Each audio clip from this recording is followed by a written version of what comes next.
శుక్లాంబరధరం విష్ణుం శశివర్ణం చతుర్భుజం ప్రసన్నవదనం ధ్యాయేత్ సర్వవిఘ్నోపశాంతయేత్. గురుర్బ్రహ్మా గురుర్విష్ణుః గురుర్దేవో మహేశ్వరః గురుః సాక్షాత్ పరబ్రహ్మ తస్మై శ్రీగురవే నమః. వ్యాసాయ విష్ణురూపాయ వ్యాసరూపాయ విష్ణవే నమో వై బ్రహ్మనిధయే వాసిష్ఠాయ నమో నమః. కూజంతం రామ రామేతి మధురం మధురాక్షరం ఆరుహ్య కవితాశాఖాం వందే వాల్మీకికోకిలం. శ్రుతిస్మృతిపురాణానాం ఆలయం కరుణాలయం నమామి భగవత్పాదశంకరం లోకశంకరం. వాగర్ధావివ సంపృక్తౌ వాగర్ధప్రతిపత్తయే జగతః పితరౌ వందే పార్వతీ పరమేశ్వరౌ. సూక్తిం సమగ్రయతున స్వయమేవ లక్ష్మీ శ్రీరంగరాజమహిషీ మధురైః కటాక్షైః. వైదగ్ధ్యవర్ణగుణగుంభనగౌరవైర్యాం కండూలకర్ణకుహరాः కవయోధయంతి. హైమోర్ధ్వపుండ్రమజహన్మకుటం సునాసం మందస్మితం మకరకుండలచారుగండం. బింబాధరం బహుళదీర్ఘకృపాకటాక్షం శ్రీవేంకటేశముఖమాత్మని సన్నిధత్తాం. విమలపటీ కమలకుటీ పుస్తకరుద్రాక్షశస్తహస్తపుటీ కామాక్షీ పక్ష్మలాక్షీ కలిత విపంచీ విభాసి వైరించీ. మనోజవం మరుతతుల్యవేగం జితేంద్రియం బుద్ధిమతాం వరిష్టం. వాతాత్మజం వనరయూధముఖ్యం శ్రీరామదూతం శిరసా నమామి. ఆపదామపహర్తారం దాతారం సర్వసంపదాం లోకాభిరామం శ్రీరామం భూయో భూయో నమామ్యహం. హరి ఓం. పరమేశ్వర స్వరూపైన సభకి నమస్కారం. మనకి కాలము 4 యుగములుగా చెప్పబడుతుంది. ఒకటి కృతయుగం, వీరొకటి త్రేతాయుగం, తర్వాతది ద్వాపర యుగం, ఆ తర్వాత వచ్చినటువంటిది కలియుగం. ఈ యుగాలలో ఒక్కొక్క కాలమునందు భగవంతుని యొక్క విభూతి ఒక్కొక్కలా ప్రసరణమవుతూ ఉంటుంది. కృతయుగంలో భగవంతుని యందు మనసు పెట్టడం, ధార్మికమైనటువంటి జీవనం చెయ్యడం చాలా తేలిక. ఎందుకని అంటే భగవద్భక్తిని పాడు చేసేటటువంటి విశేషములు ఏవీ కూడా సమాజమునందు ప్రవర్తించవు. అందరికీ కూడా ధర్మమునందు అనురక్తి ఉంటుంది. ప్రమాణమైనటువంటి వేదశాస్త్రము ఏం మాట్లాడిందో దాన్ని మాత్రమే పాటించాలని, శాస్త్రమును ప్రమాణంగా తీసుకుని తమ ప్రవర్తనను చక్కదిద్దుకొని అలా ప్రవర్తించి తరించి జన్మని సార్థక్యం చేసుకుని భగవంతుణ్ణి చేరుకోవాలనేటటువంటి కుతూహలం అందరి యందు ఉంటుంది. ఆ ఉన్న కారణం చేత ఎవరు ఏ ధర్మాన్ని పాటించాలో ఆ ధర్మాన్ని త్రికరణ శుద్ధిగా పాటిస్తారు. అందుకే కృతయుగం లాంటి యుగంలో జన్మించినప్పుడు అసలు ధర్మాన్ని పాటించడంలో వైక్లభ్యాలు రావడం అనేటటువంటి దానికి అవకాశం ఉండదు. కృతయుగంలో అందరూ తరించడానికే అవకాశం ఉంటుంది. తరువాత యుగమైనటువంటి త్రేతాయుగం వచ్చేటప్పటికీ ధర్మంలో ఒక పాదం లుప్తమైపోతుంది. 3 పాదములే ఉంటాయి. ఆ 3 పాదములే ఉన్నటువంటి కారణం చేత ధర్మమునందు ఊంచుకోవడంలో కొంచెం ఇబ్బందులు ఏర్పడుతుంటాయి. అధర్మాన్ని పట్టుకోవాలనేటటువంటి జిజ్ఞాస, అధర్మాన్ని పట్టుకుని కూడా సంతోషంగా ఉండవచ్చని చెప్పగలిగినటువంటి వాళ్ళు, అధర్మం పట్ల కొంచెం ఆసక్తి ఉన్నవాళ్ళు పెరగడం మొదలు పెడతారు. అందుకే త్రేతాయుగంలో రావణాసురుడి వంటి రాక్షసులు బయలుదేరారు. ద్వాపర యుగం దగ్గరికి వచ్చేటప్పటికీ 2 పాదాలే ఉంటాయి ధర్మానికి. అందుచేత దుష్టమైనటువంటి చిత్తము కలిగినటువంటి వారి సంఖ్య చాలా విశేషంగా ఉంటుంది. కలియుగం దగ్గరికి వచ్చేటప్పటికీ ప్రధానమైన సమస్య ఎక్కడుంటుందంటే అసలు భగవంతుని యందు మనసు పెట్టడం చాలా చాలా కష్టమై ఉంటుంది. ఎందుచేత అంటే ఏది ప్రమాణమో ఆ ప్రమాణమైనటువంటి వేదం చెప్పినట్లు బ్రతకక్కర్లేదు. వేదము ప్రమాణం కాదు. వేదాన్ని ప్రమాణంగా తీసుకోకుండా మీరు ఇలా బతికితే తేలికగా మీ పాపాలు పోతాయి, తేలికగా మీ కోరికలు తీరుతాయని చెప్పేటటువంటి ప్రబోధాలు లోకంలో ఎక్కువైపోతాయి. అటువంటి ప్రబోధాలు ఎక్కువైపోయినటువంటి కారణం చేత మనుష్యులకు ఆ వేదశాస్త్రం మీద ఆస్తిక్య బుద్ధి తగ్గిపోతుంది. మనం వేదం ఎలా చెప్పిందో అలా బ్రతుకుదాం. ఎంతకాలం ఉంటాం శరీరంలో? ఈ శరీరంలో ఉండగా శాస్త్రాన్ని ప్రమాణంగా స్వీకరించి బ్రతికి తత్కారణము చేత మనం తరించాలనేటటువంటి అభిలాష తగ్గిపోతుంది. మనసుని పాడు చేసేటటువంటివి ఏవి ఉంటాయో, అరిషడ్వర్గములైనటువంటి కామ క్రోధ లోభ మద మోహ మాత్సర్యముల వైపుకి లాగడానికి వీలైనవి ఏ ఉంటాయో అటువంటి బోధలు ఎక్కువైపోతాయి. ఇంద్రియాల్ని ప్రశాంతంగా ఉండనివ్వకుండా ఎప్పుడూ రజోగుణంతో తమోగుణంతో ఉద్రేకపడేటట్టుగా చేసేటటువంటివి ఏవి కనపడకూడదో అవన్నీ కూడా ఇంద్రియముల గుండా మనస్సు లోపలికి వెడుతూ ఉంటాయి. వెడుతున్న కారణం చేత ఎప్పుడూ మనసు అలజడిని పొంది ఉద్రేకాన్ని పొంది ఉంటుంది. కోరికలతో సతమతమైపోతూ ఉంటాడు తప్ప ధర్మాన్ని పట్టుకొని ప్రశాంతంగా ఉందాం, ప్రశాంతమైన జీవనం చేస్తూ భగవంతుణ్ణి చేరుకునేటటువంటి ప్రయత్నం చేద్దామని అసలు అటువంటి ప్రయత్నం చెయ్యడం అన్నది లోకంలో తగ్గిపోతుంది. కలిపురుషుని యొక్క ఉద్ధతి రోజు రోజుకి పెరిగిపోతూ ఉంటుంది. అలా పెరిగిపోతున్నప్పుడు కలిపురుషుడు పరిపాలన చేసేటటువంటి కలియుగంలో భగవంతుని యందు చిత్తాన్ని లగ్నం చేయడం చాలా కష్టమైనప్పుడు తరించడం కూడా చాలా కష్టం కదా. తరించడము అన్న మాటకు అర్థం ఏమిటంటే, తరించుట అంటే నదిని దాటినట్టు జనన మరణ చక్ర రూపమైనటువంటి ఈ సంసారము నుండి తరించి భగవంతుణ్ణి చేరుకోవడం అంత తేలికైనటువంటి విషయం కాదు కలియుగంలో. కానీ కలియుగంలో రెండు అద్భుతమైనటువంటి విషయాలు ఉన్నాయి. ఇవి రెండు కలియుగంలో ఉండేటటువంటి మనుష్యులకు గొప్ప వరాలు. ఏవి ఆ రెండు అంటే, ఒకటి కలియుగంలో యజ్ఞయాగాది క్రతువులు చెయ్యడం మంచిదే. ఒకవేళ చెయ్యలేకపోయినా వాటి యందు అనురక్తి ఉండి నేను కూడా అలా ఒక యజ్ఞం చెయ్యాలి, నేను కూడా ఒక యాగం చెయ్యాలి, నేను కూడా తీర్థయాత్ర చెయ్యాలి, నేను ఇప్పుడు వెళ్ళి గంగానదిలో స్నానం చేస్తాను, నేను ఇప్పుడు వెళ్ళి కాశీపట్టణంలో 9 రోజులు ఉంటాను, నేను ఇప్పుడు రామేశ్వర క్షేత్రానికి వెళ్ళి ఆ రామలింగేశ్వరుణ్ణి అభిషేకం చేస్తాను అని మనసులో వెంపర్లాడుతున్నాడు అనుకోండి. వెళ్ళాలని త్రికరణ శుద్ధిగా, అంటే ఏదో పెదవులతో అనడం కాదు, నిజంగా లోపల కోరిక ఉన్నదనుకోండి, అలా యథార్థమైనటువంటి కోరిక కలిగి ఉన్నవాడెవరో అటువంటి వాళ్ళందరూ అవి చేశారు అన్న పుణ్యాన్ని వాళ్ళ ఖాతాలో వేస్తారు. అందుకే కలియుగంలో చాలా తేలికగా తరించడానికి మార్గం ఎందుకుంటుందంటే, మనసు భగవంతుని యందు అనురక్తము కావాలి. నాకు ఏదో ఈ ఋతువు ఉందనుకోండి, అబ్బా రాత్రి 9:30 10 గంటలకో వెళ్ళి ఇన్ని బుట్టతో మల్లెపూలు తెచ్చుకొని రాత్రి 11 గంటలకో స్నానం చేసి ఏ శివాలయంలో అర్చక స్వామినో బ్రతిమాలుకుని షట్కాలముల యందు శివపూజ ఉంది కాబట్టి అర్ధరాత్రి వేళ శివలింగానికి మల్లెపూలతో పూజ చేయించి అన్ని మల్లెపూల మధ్య ఉన్న నా స్వామిని నేను ఎలా దర్శనం చేస్తాను అని అనుకున్నాడు అనుకోండి, నిజంగా తను ఒక శివాలయం తలుపులు తెరిపించి అర్ధరాత్రి వేళ మల్లెపూలతో సహస్రనామార్చన చేయించలేదు, కానీ త్రికరణ శుద్ధిగా కోరుకున్నాడు ఆ మల్లెపూల వంక చూసినప్పుడు. అలా అతను మనసులో సంకల్పం చెయ్యగానే అతను అలా శివలింగాన్ని ఒక రాత్రి వేళ మల్లెపూలతో పూజించాడు అని అతని ఖాతాలో వేస్తారు. అందుకే వ్యాస భగవానుడు నదీ తీరానికి వెళ్ళి స్నానం చేసి ఆ నదీ తీరానికి వచ్చి బట్ట మార్చుకుని పరమ సంతోషంతో 2 చేతులెత్తి 3 మార్లు అరిచాడు, కలిస్సాధుహు కలిస్సాధుహు కలిస్సాధుహు అన్నాడు. కలియుగం అత్యంత పవిత్రమైనటువంటి కాలం. కలియుగంలో తరించడం తేలికే అని 3 మాటలు అరిచాడు. తెల్లబోయి శిష్యులందరూ వెళ్ళి, కలియుగంలో ఎవరికీ మనసు భగవంతుడి దగ్గర పెట్టడం అంత తేలిక కాదు కదా, అటువంటప్పుడు కలిస్సాధుహు అని 3 మాటలు ఎందుకు అరిచారని అడిగారు.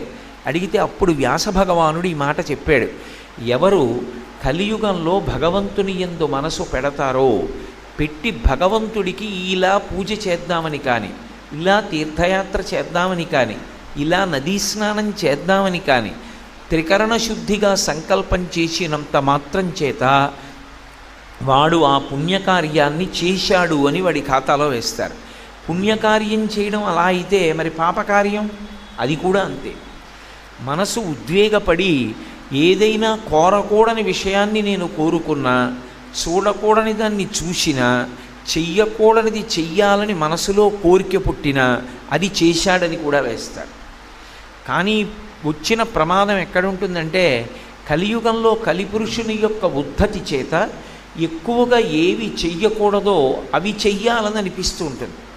అవి చెయ్యాలి అని అనిపించినటువంటి కారణం చేత అవి చేశాడు అన్న పాపాలే ఖాతాలో పడుతూ ఉంటాయి. రెండవ తేలిక మార్గం ఏది అంటే కలియుగంలో పాపం వచ్చి పడిపోతోంది కదా మరి ఖాతాలోకి, పుణ్యం మాట దేవుడు ఎరుగు, ఎంత పుణ్యం పడుతోందో మనకి తెలియదు. కానీ పాపం పడుతోంది అన్న విషయం మీ వంటి పెద్దల విషయం నాకు తెలియదు, కానీ నా వంటి వాడి ఖాతాలో మాత్రం పాపం పడిపోతూ ఉంటుంది. మరి ఈ పాపాన్ని తొలగించుకోవడం ఎలా అంటే దానికి కలియుగంలో ఒక తేలిక మార్గం ఉంది. మిగిలిన యుగాలకి ఈ అవకాశం లేదు. కృతయుగం ఉందనుకోండి, కృతయుగంలో దేని చేత తరిస్తాడు అంటే అఖండమైనటువంటి తపస్సు చేయడానికి కావలసినటువంటి అవకాశం కూడా ఉంటుంది కృతయుగంలో. కానీ కలియుగంలో తేలికగా తరించడానికి మార్గమేది అంటే భగవంతుని యొక్క నామ సంకీర్తనము. భగవంతుని యొక్క నామాన్ని ఎలుగెత్తి పిలవాలి. తనకి కంఠం ఎంత గట్టిగా పిలవగలడో అంత గట్టిగానూ భగవన్నామాన్ని చదవాలి. అథవా పోనీ పెదవులు కదపకుండా లోపల నామం చదువుకున్నా కూడా వచ్చిన దోషమేం లేదు. భగవన్నామ సంకీర్తనం ఎటువంటిది అంటే ఎప్పుడు వచ్చిన పాపాన్ని అప్పుడు కడుగుతుంది. అంటే నా ఉద్దేశ్యం పాపం చేసి భగవన్నామని చెప్పమని కాదు, భగవన్నామమును పలికినటువంటి కారణం చేత చిత్తము శుద్ధి అవుతుంది. మళ్ళీ మళ్ళీ పాపం చెయ్యాలనేటటువంటి భావన ఉండదు, అది అనురక్తిగా మారుతుంది. పైగా భగవన్నామమును సంకీర్తనము అన్న మాటలో ఒక అర్థం ఉంటుంది. అదే మీకు తేలికగా అర్థం అవ్వాలి అంటే భజన సంప్రదాయంలోకి తీసుకొస్తారు. నేను ఒక్కడిని కూర్చుని భగవన్నామని చెప్తున్నాను అనుకోండి, దాని యందు ఉత్సాహము పొటమరిస్తుందా అంటే అది నా మనసుకి ఉన్నటువంటి అధ్యవసాయాన్ని బట్టి ఉంటుంది.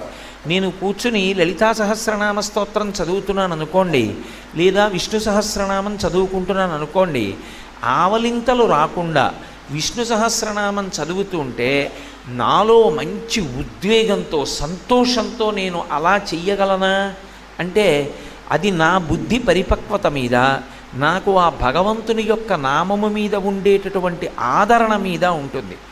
భజన దగ్గరికి వచ్చేటప్పటికీ భజనలో కొత్తగా ఏం ఉండదు, భగవన్నామమునే భజన చేస్తారు. ఏదో హరే రామ రామ రామ హరే హరే, హరే కృష్ణ కృష్ణ కృష్ణ హరే హరే. కలియుగంలో ఇది ప్రధానంగా చెయ్యమని చతుర్ముఖ బ్రహ్మగారు నారదుడిగా ఉపదేశం చేసినటువంటి నామం ఇది. ఇది భజన చెయ్యమని చెప్పారు. ఇది నేను మీకు ఒక ఉదాహరణ చెప్పాలి అంటే ఒకళ్ళు కంజేరీ పట్టుకుని, ఒకళ్ళు తాళాలు పట్టుకుని, ఒకళ్ళు డప్పు పట్టుకుని, మిగిలిన వాళ్ళందరూ చుట్టూ కూర్చుని ఏదో హరే రామ రామ రామ హరే హరే, హరే కృష్ణ కృష్ణ కృష్ణ హరే హరే అంటున్నారనుకోండి. మిగిలిన వాళ్ళు తప్పట్లు కొడుతూ ఆ నామాలు చెప్తున్నారనుకోండి. చెప్తున్నప్పుడు అది కొంతసేపు అయిన తర్వాత మంచి వేగాన్ని అందుకుంటుంది. హరే రామ రామ రామ హరే హరే, హరే కృష్ణ కృష్ణ కృష్ణ హరే హరే అని ఒక్కసారి తగ్గించి హరే రామ రామ రామ హరే హరే అన్నాడు అనుకోండి. అందులో అంతమంది కలిపి గట్టిగా చెప్తుంటే మనం ఒక్కళ్ళ మెల్లిగా మూల కూర్చుని ఆవలిస్తూ అనం. మనం కూడా సంతోషంగా ఉద్వేగంతో తప్పట్లు కొడుతూ గట్టిగా అంటాం. అందరూ తగ్గించారనుకోండి, మనం కూడా మెల్లిగా తప్పట్లు కొడుతూ మనం కూడా తగ్గిస్తాం. భజన యందు ఏమవుతుందంటే అసలు నేను ఏమీ చెయ్యొద్దు అనుకుని వచ్చి కూర్చున్నవాడు కూడా ఏం చేస్తాడంటే అందరూ గట్టిగా చెప్తున్నారనుకోండి, వాడి ప్రమేయం లేకుండా వాడు కూడా భజన చేస్తాడు. కాసేపు మామూలుగా కూర్చుంటాడు, ఆ తర్వాత తప్పట్లు కొట్టడం మొదలెడతాడు. ఆ తర్వాత హరే రామ రామ రామ హరే హరే అంటాడు. భజన యందున్న గొప్పతనం ఏమిటంటే నేను విష్ణు సహస్రనామ స్తోత్రం చదివాను అనుకోండి, ఇదో వనమాలి గదీశాంగీ శంఖీ చక్రీ చనందకి శ్రీమాన్ నారాయణో విష్ణుర్వాసుదేవోభిరక్షతు అని పూర్తి చేసేశాను. పూర్తి చేసేసి లేచిపోయాను. ఆ తర్వాత మళ్ళీ విష్ణు సహస్రనామ స్తోత్రం నా నాలుక మీద ఉంటుందా? చెప్పడం కష్టం.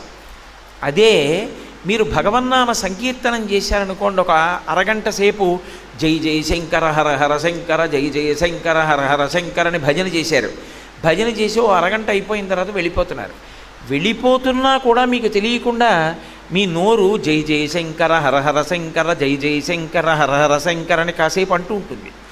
అంటే ఒకడుగా మొదలుపెట్టి చేసింది తరువాత కొనసాగుతుందా అంటే చెప్పడం కష్టం. 10 మందితో కలిసి చేసినది భజనగా భగవన్నామం తర్వాత మీ ప్రయత్నం లేకుండా కొనసాగుతుంది. తర్వాత భజనకు ఉండేటటువంటి గొప్ప లక్షణం ఏమిటంటే, ఒక్కడిని కూర్చుని ప్రతిరోజు 6 అయ్యేటప్పటికి విష్ణు సహస్రం చదువుతాను అన్నాను అనుకోండి, 6 అయ్యేటప్పటికి నేను కూర్చుందామంటే ఏదో పని జ్ఞాపకానికి వచ్చిందనుకోండి, ఇవాళకి మానేద్దాంలే అనిపిస్తుంది. అదే భజన చేయడానికి వెడదాం అన్నాను అనుకోండి, అదో సంతోషంగా ఉంటుంది. ఇవాళ శుక్రవారం అమ్మవారి మీద భజన, శనివారం ఏదో గోవిందనామాలతో వెంకటరమణుడి మీద భజన, ఇవాళ సోమవారం శివనామాలతో భజన. వెళ్ళి చక్కగా కూర్చుని కాసేపు ఆ భజన చేసుకుని రావడంలో మనసులో ఒక గొప్ప శాంతి ఉంటుంది. 2, మనకి తెలియకుండానే నాడీ వ్యవస్థ అంతా కూడా విశేషంగా బలపడుతుంది భజన సంప్రదాయంలో. ఎందుకని అంటే 2 చేతులు తప్పట్లు కొట్టినప్పుడు చేతిని చెయ్యి గట్టిగా తాకుతుంది. తాకడం ఏదో అర్థం లేకుండా తగలదు. ఒకే రకమైనటువంటి స్థితిలో, అంటే ఒక విరామంతో, ఒక పద్ధతిలో చేతులు 2 తగులుతున్న కారణం చేత అదే సమయంలో భగవన్నామం నోటి వెంట వచ్చి ఒక గొప్ప ఆనందం ఉద్భుతమవుతూ ఉంటుంది. కాబట్టి నాడీమండలం అంతా కూడా తేజోవంతమవుతుంది. నాడీమండలం అంత తేజోవంతమైతే ఆ తేజోవంతమైనటువంటి నాడీ వ్యవస్థ ఆరోగ్యమునకు కారణమవుతుంది. పైగా ఒక విష్ణు సహస్రనామ స్తోత్రాన్ని అందరూ చదవండి అన్నాను అనుకోండి, బ్రహ్మణ్యో బ్రహ్మకృద్బ్రహ్మీ బ్రహ్మ బ్రహ్మ అని ఏదో నామం చెప్పండి అన్నాను అనుకోండి, అక్కడికి వచ్చేటప్పటికి ఏమో మాకు నోరు తిరగదండి అని కొంతమంది ఆ శ్లోకం దగ్గర ఆగిపోవచ్చు. లేదా యజ్ఞో యజ్ఞపతిర్యజ్వా యజ్ఞాంగో యజ్ఞవాహన యజ్ఞభృత్యజ్ఞకృత్యజ్ఞీ యజ్ఞభుక్ యజ్ఞసాధన అనమన్నాను అనుకోండి, ఉచ్చారణ యందు దోషాలు రావచ్చు. కానీ మనకి పరమేశ్వరుని యొక్క కృపా విశేషం చేత 2 అక్షరములతో ఉన్నటువంటి భగవన్నామములు ఏ ఒత్తులు లేకుండా ఉన్నటువంటివి 2 ఉన్నాయి. ఒకటి రామనామము, రెండవది శివనామము. శివ చాలా తేలిక, రామ చాలా తేలిక. ఈ 2 నామాలు పలకడానికి నాకు ఎలాగండి చాలా కష్టం, నా నోరు ఎలా తిరుగుతుందండి అని అనవలసినటువంటి అవసరం ఉండదు. చాలా తేలిక. పైగా మనిషికి పరానుకరణము అని భగవంతుడిచ్చినటువంటి ఒక గొప్ప కూసు విద్య ఉంటుంది. పరానుకరణము అంటే అది పసితనం నుంచి వచ్చేస్తుంది. పెద్దవాళ్ళు ఏం చేస్తున్నారో పిల్లలు అదే చేస్తారు.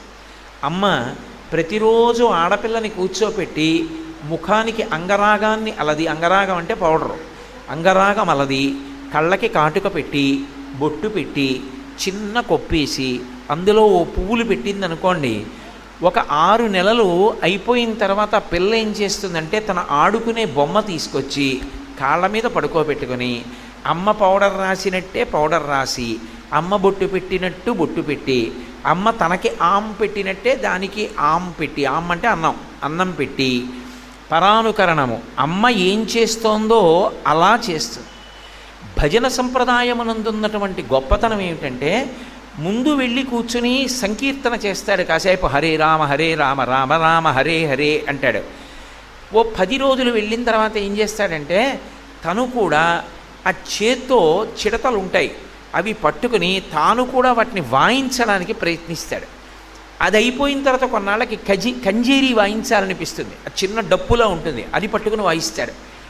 ఇంకా కొంతకాలం అయిపోయిన తర్వాత భజన సంప్రదాయం నుండి ఉండే గొప్పతనం ఏమిటంటే పరమ పారవస్యంతో లేచి నిలబడి నృత్యం చేస్తాడు. ఇప్పటికీ కర్ణాటకలో కొంతమంది విద్వాంసులు ఉన్నారు. భజన సంప్రదాయంలో వాళ్ళు చేయించేటటువంటి భజన చూస్తే మీరు తెల్లబోతారు. 10,000 మంది సభలో ఉండనివ్వండి, 95 సంవత్సరముల వయోవృద్ధులు ఉండనివ్వండి, వాళ్ళు భజన మొదలుపెట్టి వాళ్ళు భజన చేయించడం ఓ 20 నిమిషాలకి తారస్థాయికి వచ్చిందనుకోండి, ఎవ్వరూ కుర్చీలో కూర్చోరు. మీరు చెప్పక్కర్లేదు కుర్చీలో కూర్చోకండి, లేవండి అని చెప్పక్కర్లా. వాళ్ళ ప్రమేయం లేకుండా అందరూ కుర్చీల్లోంచి లేచిపోయి పరమ సంతోషంతో, ఉద్వేగంతో, భక్తితో లేచి నిలబడి కాళ్ళు చేతులు కదుపుతూ తాదాత్మ్యత చెందిపోయి భజన చేసేస్తారు.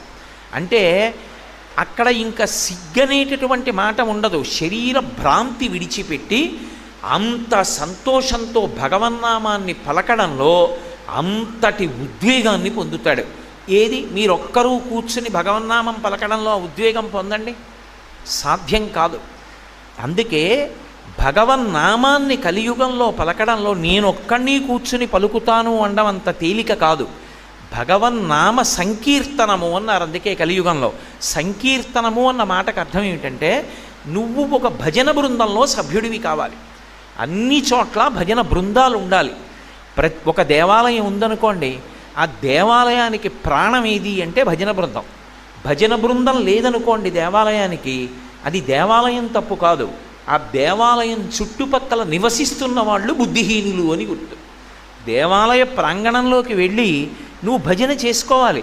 నువ్వు ఒక్కడివి మొదలు పెడితే నీతో నలుగురు బయలుదేరుతారు, 10 మంది అవుతారు, 100 మంది అవుతారు, 1000 మంది అవుతారు. అది క్రమంగా ఎక్కడికెడుతుందంటే నగర సంకీర్తనకెడుతుంది. నగర సంకీర్తన సంప్రదాయం ఎందుకు వచ్చిందంటే, దాని యందు విముఖుడై నిద్రపోతున్నవాడు ఉంటాడు. కానీ వీళ్ళేం చేస్తారంటే కంజరీలు పట్టుకుని, ఆ చేతిలో చెడతలు పట్టుకుని భగవన్నామం చెప్తూ పాటలు పాడుతూ బ్రహ్మముహూర్తంలో తెల్లవారుజామున వీధుల్లో తిరుగుతూ వెడతారు. మంత్రం చెప్పడానికి, మంత్రాన్ని జపం చేయాలన్నా, పూజ చెయ్యాలన్నా, ధ్యానం చెయ్యాలన్నా కొన్ని నియమాలు ఉంటాయి. ఆ నియమం తప్పారనుకోండి అవి ఫలించవు. నేను మంత్రజపం చేస్తున్నాను అనుకోండి, మంత్రజపం చేసేటప్పుడు నేను కదిలాను అనుకోండి, నా కాళ్ళు చేతులు కదిలినా, నేను కదిలినా ఆ జపం ఫలించదు. కదలకుండా స్థాణు అయి జపం చేయాలి. ధ్యానం చేస్తున్నాను అనుకోండి, నేను కదలకుండా ఉంటే సరిపోదు, అసలు నా మనసు నిలబడడానికి ఆ గదిలో వాతావరణం ఉండాలి. ఆ వాతావరణం లేని చోట ధ్యానం చేయకూడదు. అలా చేశాడనుకోండి ఎవరైనా, అసలు వాడికి ధ్యానం గురించి తెలియదని గుర్తు. చక్కగా ఎలా కూర్చుంటే మీకు సౌకర్యంగా ఉంటుందో అలా పలచటి మెత్తటి బొంత వేసుకుని గది తలుపులు మూసి నిశ్శబ్దంగా ఉండేటట్టు చూసుకొని చాలా కింది స్థాయిలో మంద్రంగా సువాసన వచ్చేటట్టుగా ఏదో కొద్దిగా ఒక్క అగరవత్తో లేకపోతే అరవిరిసినటువంటి సుగంధభరితమైనటువంటి పూల దండలో కొంచెం దూరంలో ఉంచుకొని భగవన్మూర్తిని మీరు దేన్ని ధ్యానం చేద్దామనుకుంటున్నారో కళ్ళు విప్పి తదేక దృష్టితో కాసేపు చూసి కన్నులు మూసి అదే మూర్తిని మీలోకి తెచ్చుకొని ధ్యానం మొదలుపెట్టాలి. అది ధ్యాన ప్రక్రియకి ప్రారంభ స్థితి. ధ్యానం మీరు ఎక్కడ పడితే అక్కడ ఎలా చేస్తారు? ఎంతో స్థాయికి వెళ్ళిపోతే తప్ప అది కుదరదు, అసలు అలా వెళ్ళలేరు. ఏ మహాస్వామి లాంటి వాళ్లకో అది సిద్ధం తప్ప అందరికీ అది సాధ్యం కాదు. భగవన్నామం పలకడానికి మీరు స్నానం చేశారా, శౌచంతో ఉన్నారా, మీరు అసలు ఇంట్లో తిరగడానికి యోగ్యమైన స్థితితో ఉన్నారా, అలా లేరా, ఇటువంటి వాటితో దేనితోనూ సంబంధం లేదు భగవన్నామానికి. ఎప్పుడైనా భగవన్నామని చెప్పచ్చు. ద్రౌపదీదేవి ఎప్పుడు పిలిచింది భగవన్నామాన్ని? ఆపద కలిగినప్పుడు పిలిచింది. ఆపద కలిగినప్పుడు ఆవిడ ఎటువంటి ఇబ్బందిని పొందింది? ఆవిడ ఏకవస్త్రయ్యి ఉంది. ఏకవస్త్ర అంటే రజస్వలా దోషంతో ఉంది ఆవిడ. రజస్వలా దోషంతో ఉన్నటువంటి స్త్రీకి ఆపద వస్తే ఆవిడ ఎలుగెత్తి భగవన్నామం పలికింది. భగవన్నామాన్ని పలికితే నువ్వు రజస్వలా దోషంతో ఉన్నావు, నా నామం ఎలా పలుకుతావు, నేను ఎందుకు వస్తానన్నాడా కృష్ణ భగవానుడు? అనలేదు. భగవన్నామమును సంకీర్తన చెయ్యడానికి మీరు ఏ స్థితిలో ఉన్నారన్న దానితో సంబంధం లేదు. కానీ అది అలవాటు పడిందనుకోండి, ఆ సంకీర్తన చేయడంలో దానికో సంతోషం అలవాటు అయిపోయిందనుకోండి, అది పైకి ఏ విధమైనటువంటి డాంబికం అక్కర్లేదు. కేవలముగా తనలో తాను రమించిపోతూ ఎప్పుడూ లోపల సంకీర్తన చేస్తూ ఉంటుంది. ఆ సంకీర్తన చేయడం అనేటటువంటిది దేని కింద మారిపోతుందంటే, మీకు బాహ్యంలో కలిగినటువంటి నొప్పిని మరిచిపోవడానికి అది కారణమవుతుంది. నేను మీతో ఒక ఉదాహరణ చెప్పాలంటే, నేను ఏదో ఒక తడిబట్ట పిండి దండం మీద ఆరేశాను. ఆరేసి గభాలను వెనక్కి తిరిగాను. తిరగడంలో తలుపు వచ్చి నా మోచేతికి కొట్టుకుంది. చెయ్యి తిమ్మిరిక్కిపోయింది. విపరీతమైన నొప్పి కలిగింది. ఆ నొప్పి కలిగినప్పుడు నాకు సంకీర్తనం అలవాటైపోయిందనుకోండి, నేను వెంటనే మనసు దాని మీదకి వెళ్ళడానికి ఎప్పుడూ ఇష్టపడుతుంది. ఎందుకంటే అది పట్టుకుంది, దానికి ఇష్టం అదంటే. నేను వెంటనే జై జై శంకర హర హర శంకర, జై జయ శంకర హర హర శంకర అన్నాను అనుకోండి, మనసు ఇది మరిచిపోతుంది, దాని మీదకి వెళ్ళిపోతుంది, వెళ్ళిపోయి వదిలేయదు, అలా అంటూ ఉంటుంది. అలా అంటూ ఉండగా చిన్న విషయం చాలు, ఏదో నొప్పి తగ్గడానికి పైపూతగా వాడవలసిన ఔషధం ఏదుందో దాన్ని నువ్వు రాసుకుంటూ కూడా జై జయ శంకర హర హర శంకర, జై జయ శంకర హర హర శంకర అంటూ నువ్వు ఔషధాన్ని చర్మం మీద రాసుకోవచ్చు. అంటే నేను ఎందుకు చెప్తున్నానంటే, ఈ నామ సంకీర్తనం అనేటటువంటిది ఎక్కడ వరకు వెళ్ళిపోతుందంటే, ఆఖరికి వాడు మృత్యుశయ్య మీద ఉండనివ్వండి, ఎక్కడో వైద్యశాలలో పడిపోయి ఉన్నాడు మంచం మీద, అప్పుడు కూడా వాడికి బెంగ ఉండదు. భగవన్నామ సంకీర్తనం చేస్తూ తనను తాను మరిచిపోయి సంతోషంగా నామ సంకీర్తనం చేస్తాడు. తన భజన బృందం, ఆ వాయిస్తున్న కంజరీలు, అప్పుడు తాను పడికేటటువంటి ఆ సంకీర్తనం, అవన్నీ కూడా అలవాటవుతాయి. నాకు ఒక మంచి స్నేహితుడు ఉన్నాడు. అతనేం తక్కువ వ్యక్తి కాడు, ఇన్కమ్ ట్యాక్స్ డిపార్ట్మెంట్లో ఆఫీసర్. కానీ అతను ఒక భజన బృందం దగ్గర కూర్చుని చిడతలు చేత్తో పట్టుకుని వాయించడం మొదలుపెట్టాడంటే, నామ సంకీర్తనం ఎలా అవుతోందో అలాగే వాయిస్తాడు, అంత అందంగా వాయిస్తాడు. నేను ఎప్పుడూ చూస్తూ ఉంటాను. నాకు అతన్ని చూసి, అరే నా స్నేహితుడు ఇంత బాగా వాయిస్తున్నాడు రా సంకీర్తనలో, నేను వాయించలేకపోతున్నాను, ఎప్పుడూ నేను చేయలేదని నేను తీసుకుని అప్పుడప్పుడు వాయిస్తాను. కానీ అతనిలా నేను వాయించలేను. అతను అంత బాగా వాయిస్తాడు. ఎన్ని గంటలైనా సరే అర్ధనిమీలిత నేత్రాలతో పొంగిపోతూ నోటితో మౌనంగా నామం అంటూ చక చక చక చక చక చక చక చక అవి వాయిస్తూ ఎంత సంతోషపడిపోతూ ఉంటాడో. చాలు, అతను పొందిన స్థితి నేను పొందలేకపోయాను. అందుకే నామాన్ని నామంగా ప్రచారం చేయలేదు పెద్దలు. ఈ దేశంలో నామ సంకీర్తనకి ప్రప్రథముడు ఎవరు అంటే, నిజానికి వంగదేశంలో జన్మించినటువంటి గీత గోవిందకర్త అయినటువంటి జయదేవుడు. జయదేవుడు ఒళ్ళు మరిచి సంకీర్తన చేసేవాడు. ఆయన సంకీర్తన చేస్తుంటే, ఆయన భార్య పేరు పద్మావతి. ఆవిడ ఆయన చేస్తున్నటువంటి సంకీర్తన ఏ చరణం తర్వాత ఏ చరణం వస్తుందో తెలియదు, ఆయన ఆసువుగా పాడతాడు. ఆయన ఆసువుగా పాడుతుంటే, ఆ పాడుతున్నటువంటి సమయంలో ఆవిడ పరమ సంతోషంగా తన పాదాలు కదిపి నర్తన చేస్తుండేది. ఆ వస్తున్న చరణం తెలియదు మనకి. ముందే పాడిన పాట అనుకోండి, పాటలో చరణాలు తెలుసు అనుకోండి, తర్వాత చరణం ఇలా ఉంటుంది అని భంగిమ పట్టి పాదాలు కదుపుతారు. జయదేవుడు ఏం పాడతాడో ఆవిడికి తెలియదు. కానీ జయదేవుడి పాట వింటూ ఆయన మాటలకి అనుగుణంగా పాదాలు కదిపేది, కదుపుతూ నృత్యం చేస్తుండేది. నృత్యం చేస్తుంటే ఆవిడ చరణ విన్యాసమునందు ఎక్కడా దోషం రాకుండా బాలకృష్ణుడు ఎప్పుడూ ఆవిడ పాదాల దగ్గర నిలబడి తన అనుగ్రహం చేత ఆవిడ పాద విన్యాసం తప్పకుండా కాపాడుతుండేవాడు. అందుకే జయదేవుడి గీత గోవిందంలో కృష్ణ భగవానుణ్ణి ఏమని పిలుస్తారంటే, పద్మావతి చరణచారణ చక్రవర్తి అని పిలుస్తారు. పద్మావతి చరణచారణ చక్రవర్తి జయదేవుడు కాడు, బాలకృష్ణుడు. అది అక్కడ పుట్టింది. దక్షిణ దేశంలో ఈ సంకీర్తన యజ్ఞాన్ని విశేషంగా ప్రచారం చేసిన మహాపురుషులు బోధేంద్ర స్వాముల వారు. కంచికామకోటి పీఠాధిపత్యం వహించినటువంటి మహాపురుషులు, ప్రాతస్మరణీయులు, నిత్యస్మరణీయులు. చంద్రశేఖరేంద్ర సరస్వతి మహాస్వామి వారు కూడా బోధేంద్ర స్వామి వారి గురించి ప్రత్యేకంగా మాట్లాడుతుండేవారు. వారు ఈ సంకీర్తన యజ్ఞాన్ని అత్యద్భుతంగా నిర్వహిస్తూ ఉండేవారు. అసలు మీకు నేను ఒక మాట చెప్పాలంటే, ఒక పద్ధతి ప్రకారం రమించి భజన చెయ్యగలిగినటువంటి బృందం మీకు కనపడితే, అసలు అటువంటి చోట దినదినాభివృద్ధి ఎలా ఉంటుంది అన్నది మీరు చూడొచ్చు.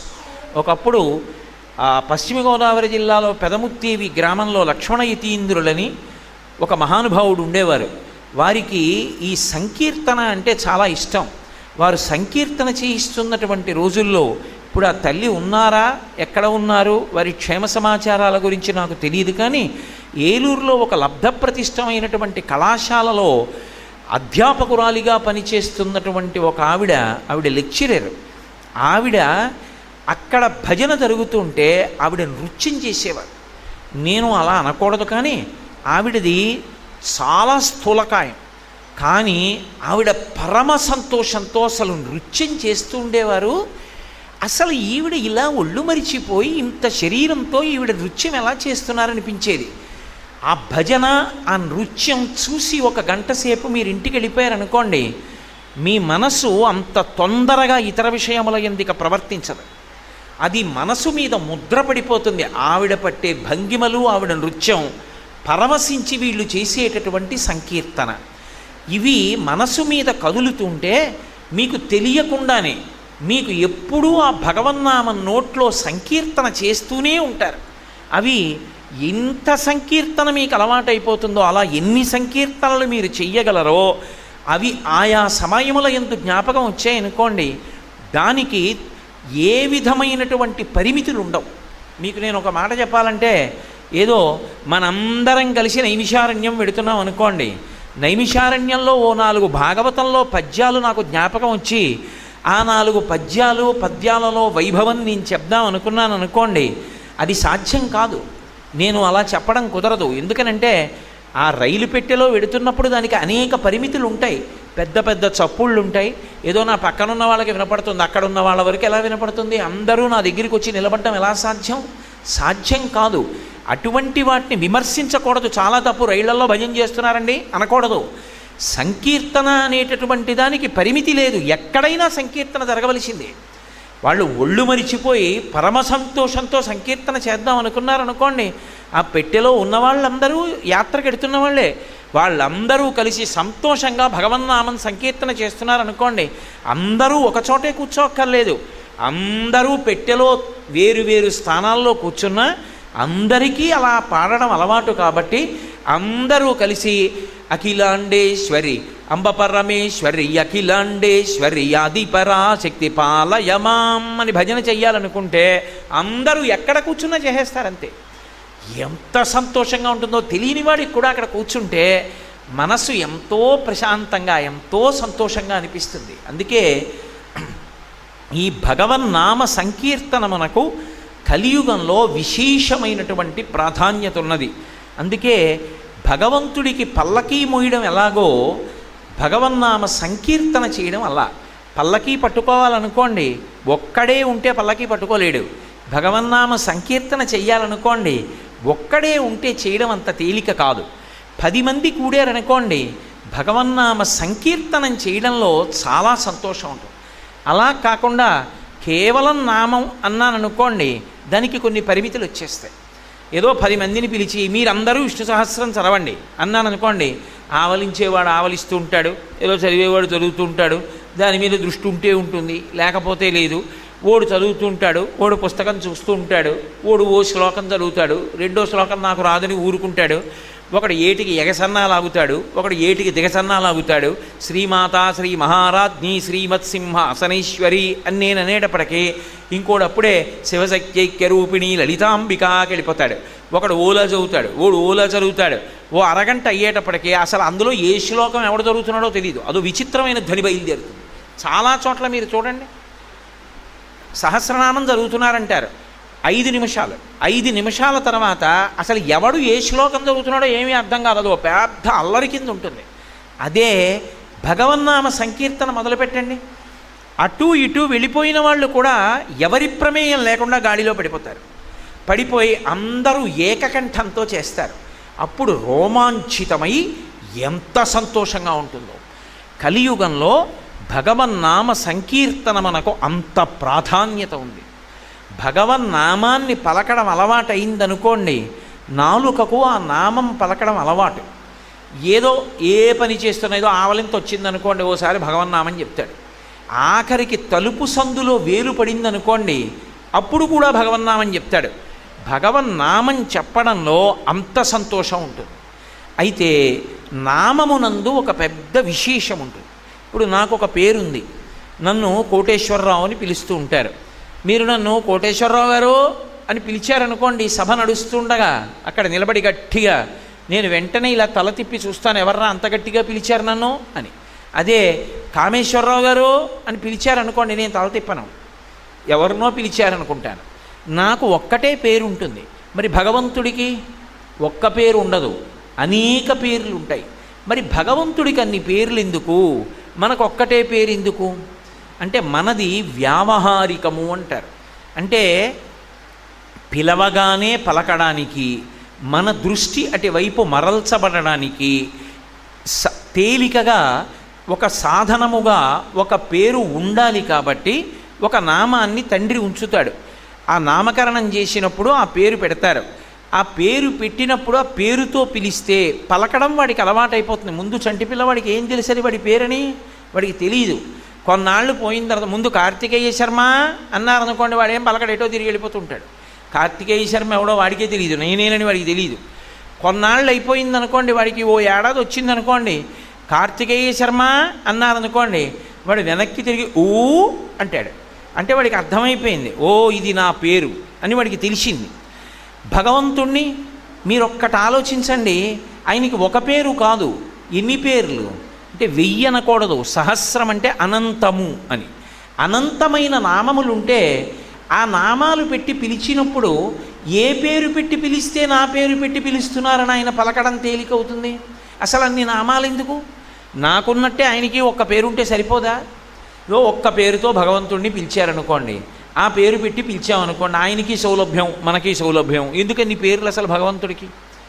ఇక్కడ తేడా ఎందుకు వస్తోంది అన్నది బాగా అర్థం చేసుకోవాలి. అసలు ఆ అర్థం చేసుకోవడం వస్తే తప్ప భగవన్నామమునందు రుచి పుట్టదు. మీరు ఒకటి ఆలోచించండి, ఏదో కూర తీసుకొచ్చి వేస్తారు, పప్పు తీసుకొచ్చి వేస్తారు, పచ్చడి వేస్తారు, పాయసం వేస్తారు, పులిహార వేస్తారు. ఇది అన్నిటిలోకి చాలా బాగుంది అని ఇంకొంచెం వెయ్యండి అంటారు. ఎప్పుడు అంటారు? ఏదో పప్పు కలుపుకొని ముందు కొద్దిగా పప్పు తీసి కలుపుకొని నోట్లో పెట్టుకుని, అంత బాగా లేదులే చప్పగా ఉంది అనుకుని, ఒక కూర తీసి కలుపుకొని, అంత బాగా లేదులే ఘాటు లేదు అని రెండవ కూర కొద్దిగా కలుపుకొని, ఇది బాగుంది అని ఆ కూర వేసింది కలుపుకొని ఇంకొంచెం వెయ్యండి అని అడుగుతారు, మారు అడ్డని అడుగుతారు. అసలు అందులో రుచి ఒకటి తెలిస్తే కదా మీరు దాన్ని ఎందు రమించి మళ్ళీ వెయ్యమని అడగడం. భగవన్నామమునందు రుచి తెలిస్తే నామము పలుకుతుంది. నాలుక రుచి తెలిస్తే మారువడ్డని అడిగినట్టు భగవన్నామము యొక్క రుచిని మనసు తెలుసుకుంటే భగవన్నామమును పలకడానికి నాలుక సంతోషంగా ముందుకొస్తుంది. ఏమిటా రుచి ఎలా తెలుస్తుంది? అందుకే భగవన్నామమును పలకడంలో రుచిని ప్రధానంగా చెప్తారు. శ్రీరామ నీ నామం ఎంత రుచిరా, ఎంత రుచి ఎంత రుచి ఎంత రుచిరా, పాలు మీ గడల కన్నా పంచదార తేనెల కన్నా శ్రీరామ నీ నామం ఎంత రుచిరా అంటారు. అంటే దాని ఉద్దేశ్యం శ్రీరామనామానికి కూడా ఏదో రుచి ఉందని, దాన్ని కూడా కూర వండుకోవచ్చని అనే దాని అర్థం కాదు. శ్రీరామనామమునకు ఉన్న వైభవం ఏమిటో నీకు అర్థమైతే, అయ్య బాబోయ్ ఆ నామం పలకకుండా నేను ఎలా ఉండగలను అని మళ్ళీ నేను ఆ నామం వదిలిపెట్టలేనని నువ్వు పట్టుకుంటావు. పట్టుకున్నప్పుడు నాలుక దాన్ని పలుకుతూ ఉంటుంది. ఇంత అదృష్టమా, అది అనకుండా నేను ఎలా ఉంటానురా అని ఆ నామాన్ని పలుకుతావు. అలా పలకడానికి తగినటువంటి అనురక్తి ఎందుకు కలుగుతుంది అంటే ఆ నామము యొక్క వైభవాన్ని విచారణ చెయ్యడం చేత కలుగుతుంది. మీకు నేను బాగా అర్థమయ్యేటట్టుగా చెప్పాలి అంటే, భగవంతుని యొక్క నామములు కేవలము నామవాచకములు కావు. ఏదో నాకు కోటేశ్వరరావు అని పేరున్నట్టే భగవంతుడికి కూడా పిలవడం కోసమని ఒక పేరు కాదు. భగవంతుని యొక్క నామములకు గౌణములని పేరు. గౌణములంటే గుణావిష్కృతములు, ఆయన యొక్క గుణములను అవి ఆవిష్కరిస్తాయి. భగవంతుడికి కూడా గుణాలు ఉంటాయా? సత్వగుణం, రజోగుణం, తమోగుణం, అలా 3 గుణాలు ఆయనకి ఉంటాయా? మరి భగవంతుడికి కూడా 3 గుణాలు ఉంటే ఆయన మనతో సమానం అయిపోలా? ఆయనకి కోరికలు ఉన్నట్టు, ఆయన నిద్రపోయినట్టు, ఆయన లేచినట్టు, అప్పుడప్పుడు ప్రశాంతంగా ఉన్నట్టు, చాలాసేపు అశాంతిగా ఉన్నట్టు అర్థం అవ్వట్లా? మరి ఆయనకి గుణములు ఎందుకు ఉంటాయి అంటే, గుణాతీతుడైనటువంటి భగవంతుడు భక్తులను కాపాడడంలో ఒక్కొక్కసారి ఒక్కొక్క గుణాన్ని బయటపెడతాడు. అవి వ్యాఖ్యానములుగా వచ్చే నామాలకి. లేకపోతే విష్ణు సహస్రనామ స్తోత్రానికి శంకరాచార్యుల వారు భాష్యం ఎందుకు చెయ్యాలి? అవి కేవలం పేర్లు అనుకోండి. కోటేశ్వరరావు, ఈ పేరు నీకు ఎందుకు వచ్చిందయా అని అడిగారు అనుకోండి. ఏదో మా తాతగారు ఉండేవారండి, మాతామహులు, వారికి ఆ పేరు ఉండేది, వారి పేరు మీదుగా నాకు కూడా ఆ పేరు పెట్టుకున్నారు, అందుకని నా పేరు కోటేశ్వరరావు, అంతే, అంతవరకే. అంతకన్నా దానికి వ్యాఖ్యానం ఉండదు. మీ తాతగారు ఎందుకు పెట్టుకున్నారు ఆ పేరు అంటే, మా తాతగారు భగవన్నామాన్ని తన పేరుగా పెట్టుకున్నారు, ఆ పేరు నాకు కూడా వచ్చింది, అంతే. కానీ విష్ణు సహస్రనామం ఉందనుకోండి, 1000 నామాలు ఉన్నాయి. విశ్వం విష్ణు వషట్కారో భూత భవ్య భవత్ప్రభు భూతకృత్ భూతభృద్భావో భూతాత్మ భూతభావన. ఈ నామాలు కేవలం పేర్లు కావు. ఈ ఒక్కొక్క పేరు వెనక ఎంతో అర్థం ఉంది. ఈ అర్థం నీకు తెలియాలి అంటే ఆ నామములకు వ్యాఖ్యానం చేశారు, భాష్యం చేశారు పెద్దలు. శంకరాచార్యుల వారు విష్ణు సహస్రనామ స్తోత్రానికి పరమ ప్రామాణికమైనటువంటి భాష్యాన్ని వెలయించారు. ఇప్పుడు విశ్వం ఆ మాట గురించిన వ్యాఖ్యానం చదివారనుకోండి, ఏదో భగవంతుణ్ణి పిలవడం కాదు, అసలు ఏదో విష్ణువు అంటే భౌతికంగా నేను ఎలా ఉంటానో అలా ఉంటాడు అనుకోకూడదు. విశ్వం అన్న మాటకి శంకరాచార్యుల వారి వ్యాఖ్యానం చదివారనుకోండి, విశ్వమంతటా వ్యాపించిన రీతిలో విష్ణువు ఎలా ఉంటారు అన్నదాని గురించి, విశ్వముగా మాయ చేత ఎలా కనపడుతూ ఉంటారు అన్న వ్యాఖ్యానం చదివారనుకోండి, అప్పుడు మీకు అబ్బా ఎంత గొప్ప నామం రా నామం అని మీకు అనురక్తి పుడుతుంది. దాని మీద అనురక్తి పుడితే, నిన్నను 10 నామాలకు అర్థం చదివాను, ఎంత బాగున్నాయో తెలుసా, నిజంగా నామాలకు అర్థం చదువుతుంటే మనసు రమించిపోయింది అని ఆ 10 నామాల యొక్క విశేషం భార్య గారికి చెప్పారనుకోండి, మళ్ళీ రేపు పొద్దున్న ఆ 10 నామాల యొక్క అర్థం తెలుసుకుని పరవశించినటువంటి నాలుక మళ్ళీ మళ్ళీ ఆ నామాలు పలకాలని అనిపిస్తుంది. అది భగవన్నామము యొక్క రుచి తెలియుట. 2, సామాన్య స్థాయిలో అనుకోండి, భగవన్నామము యొక్క అర్థము లోతుగా ఏ శంకర భగవత్పాదులో ఇచ్చినట్టుగా తెలియక్కర్లేదు. బాహ్యంలో అసలు ఆ నామము యొక్క వైభవం ఏమిటి, ఆ పేరు పిలిస్తే ఏమవుతుంది అన్న విషయం మీకు అర్థమైందనుకోండి, నామమునందు అనురక్తి కలుగుతుంది. మీరు ఒక్క విషయాన్ని బాగా పట్టుకునే ప్రయత్నం చేయండి. నామమునకు అంత వైభవం ఎందుకు వస్తుంది అంటే, మొట్టమొదటి కారణము, నామము నామిని తీసుకొస్తుంది. నామి అంటే పేరున్నవాడు, నామము అంటే ఆయన పేరు, పిలిచేవాడు ఒకడు కదూ. నేనున్నాను, శివుడు ఉన్నాడు. ఇప్పుడు శివనామం ఉన్నది, నేను శివా శివా శివా అని పిలిచాను, ఎవరు రావాలి? శివుడు రావాలి కదూ. నేను ఎవరిని పేరు పెట్టి పిలిచానో వాడు రావాలి. నేను ఆర్తితో భక్తితో పిలవాలనుకున్నప్పుడు నామము కన్నా తేలిగ్గా ఉన్నది ఇంకోటి ఉందా? అప్పుడు స్వరంతో వేదమంత్రం చెప్పు అన్నాను అనుకోండి, ఎంతమంది చెప్తారు? ఎంతమందికి వస్తుంది స్వరంతో వేదమంత్రం చెప్పడం? సాధ్యం కాదు. ఓ పద్యం చెప్పు, ఎంతమంది చెప్తారు? సాధ్యం కాదు. ఒక దండకం చెప్పు, ఎంతమంది చెప్తారు? సాధ్యం కాదు. ఒక్క చరణం చెప్పు ఒక పాటలో, చెప్పలేడు. పోనీ అసలు దానికి అనుపల్లవి చెప్పు చాలు, చెప్పలేడు. ఒక నామం చెప్పు చాలు అన్నాను అనుకోండి, ఏ ఒత్తు లేదు. ఏదో రామ అనమన్నాను అనుకోండి, ఏమిటి కష్టం? నాకేదో కష్టం వచ్చింది, రామా రామా రామా నువ్వే రక్షించాలి రామా అని అనుకోవాలి. ఇప్పుడు దాన్ని అనడానికి ఏమిటి కష్టం? ఏ కష్టం ఉండదు. కానీ రామా రామా రామా అన్నప్పుడు నామి వస్తాడా రాడా? రామా రామా రామా అని పిలవగా పిలవగా ఎవరు రావాలి? రాముడే రావాలి. రాముడు వస్తే ఏం చేస్తాడు? ఆపదామపహర్తారం దాతారం సర్వసంపదాం లోకాభిరామం శ్రీరామం భూయో భూయో నమామ్యహం. రామా రామా రామా అండం నాకు అలవాటు అయిపోయిందనుకోండి, రాముడికి ఉండే లక్షణం ఏమిటి? వీడు నన్ను అస్తమానం పిలుస్తుంటాడు రా అని నా దగ్గర ఉన్నాడు అనుకోండి, అప్పుడు రాముడు ఏం చేస్తాడు? ఉట్టినే నా పక్కన కూర్చోడు, ఆయనకో లక్షణం ఉంది. ఆయన ఏం చేస్తాడంటే ఆపద తీసేస్తాడు. ఆపద అంటే నీ బుద్ధి చేత నువ్వు దేన్ని తొలగించలేవో దానికి ఆపద అని పేరు. ఉదాహరణకి ఒక పాము అలా వచ్చేస్తోంది, మొన్ననే మేము పోతన గారు పుట్టిన స్థలం బమ్మెర చూడ్డానికి వెళుతున్నాం కార్లలో.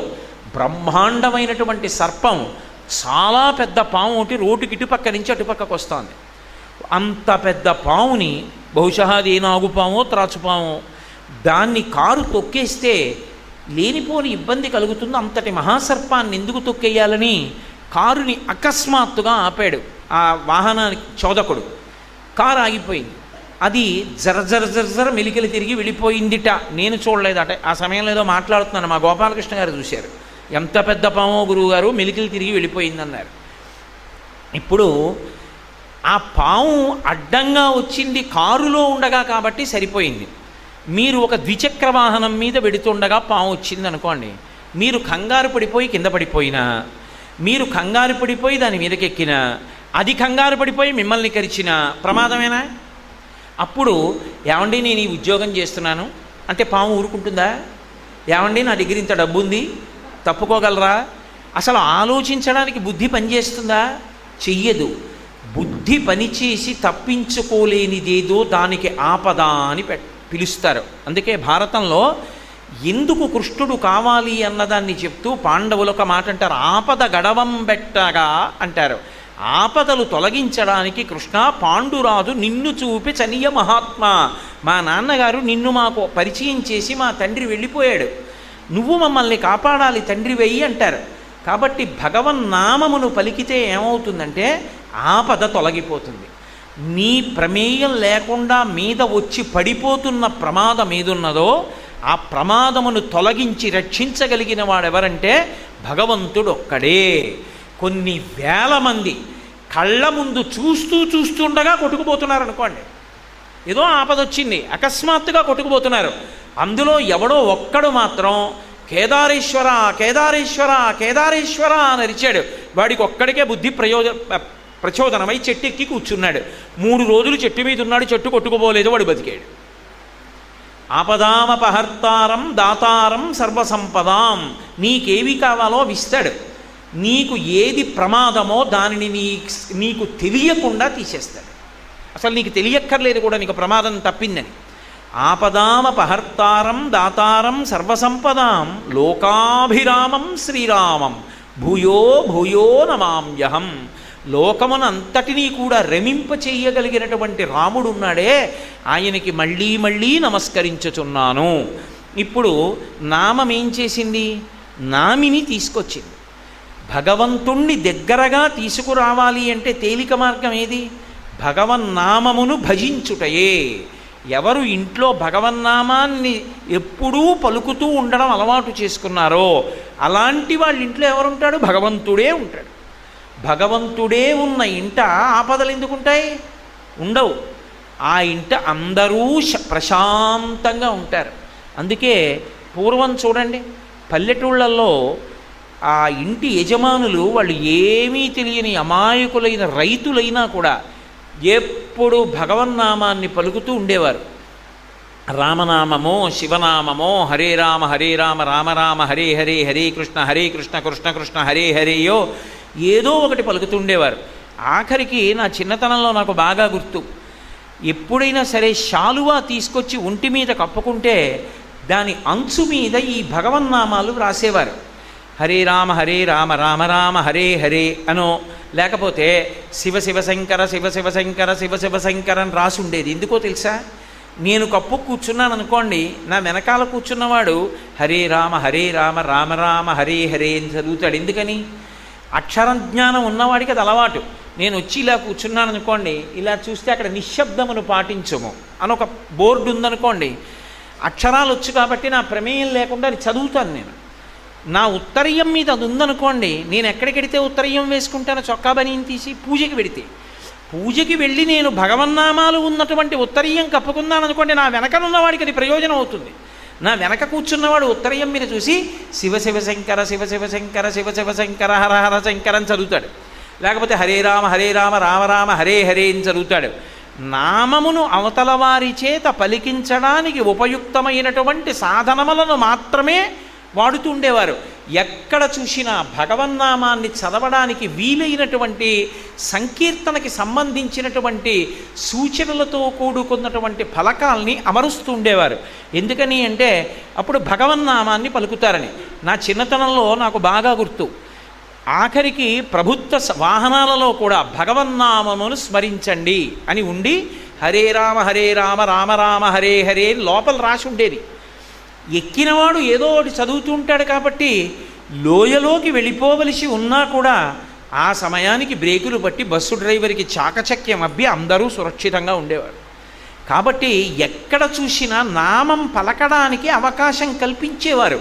ఇంట్లో ఉన్నవాళ్ళందరూ ఎప్పుడూ పెద్దలు నామం పలికేవారు. నామమును పలికితే నామి వస్తాడు. కోటేశ్వరరావు గారు అని పిలిస్తే ఏమండి ఒక్కసారి రండి అంటే నేను ఎలా వస్తానో అలా ఒక్కసారి రండని కూడా అనక్కర్లేదు.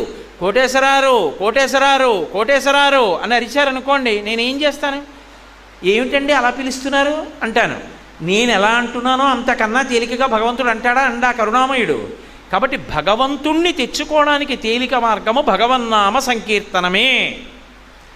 నామి నామమును తీసుకొస్తుంది. రెండు, భగవన్నామమును పలికినటువంటి కారణం చేత సమస్త పాప రాశి ధ్వంసమవుతుంది.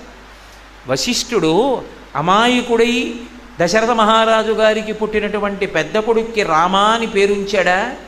అదేదో సరదాగా ఉంటుందండి, ఆ పేరు పలకడానికి ఏదో కొత్తతనంగా ఉందండి అని పెట్టాడా పేరు?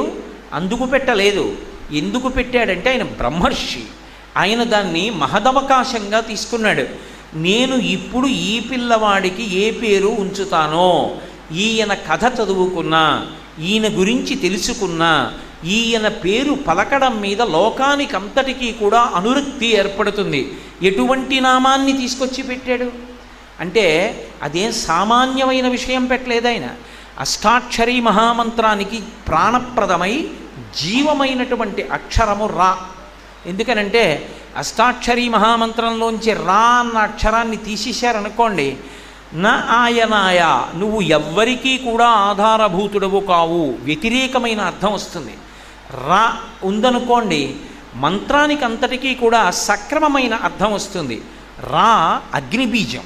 సంస్కృతంలో ఒక్కొక్క అక్షరమునందు ఒక్కొక్క శక్తి ఉంటుంది.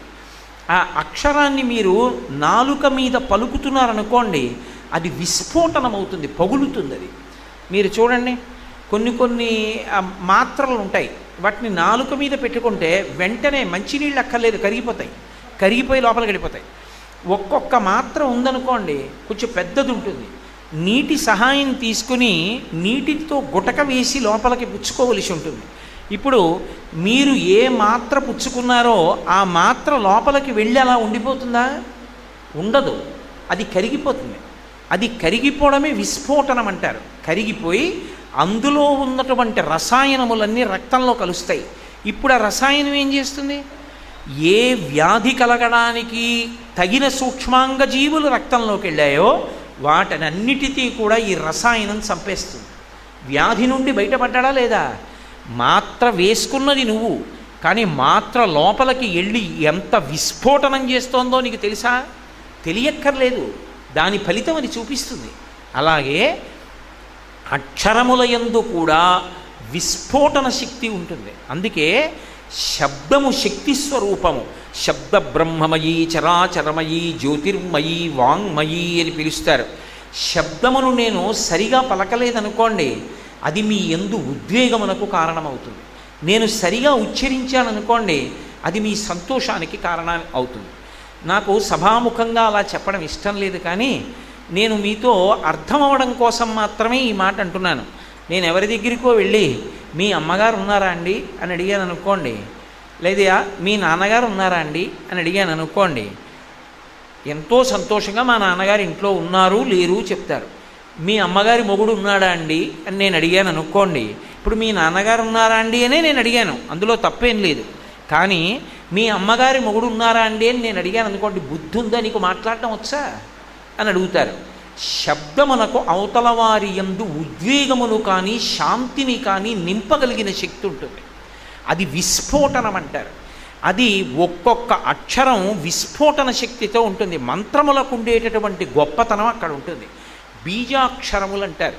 బీజం అంటే విత్తనం.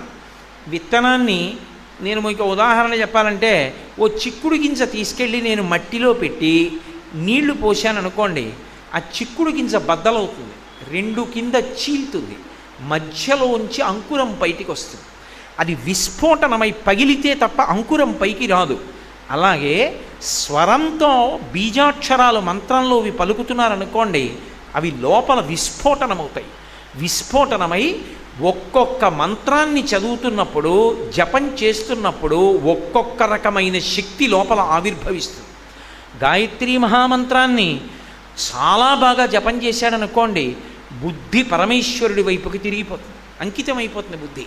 ఇక ఏదీ కోరుకోదు, భగవంతుడిని ఒక్కడనే కోరుకుంటుంది. ఆయన కోసం ఎంత త్యాగమైనా చేస్తుంది. ఆ శక్తి వచ్చేస్తుంది గాయత్రి చేసిన వాడికి. అలా అష్టాక్షరీ మహామంత్రానికి ప్రాణప్రదమైనటువంటి రా అనబడేటటువంటి బీజాక్షరమునందు అగ్ని ఉంటుంది. ఆ అగ్ని ఏం చేస్తుంది అంటే, దానికి ఉండే శక్తి అది కాలుస్తుంది. అది దేన్ని కాలుస్తుంది అంటే పాపములను కాల్చేస్తుంది. దానికి ఆ లక్షణం ఉంది.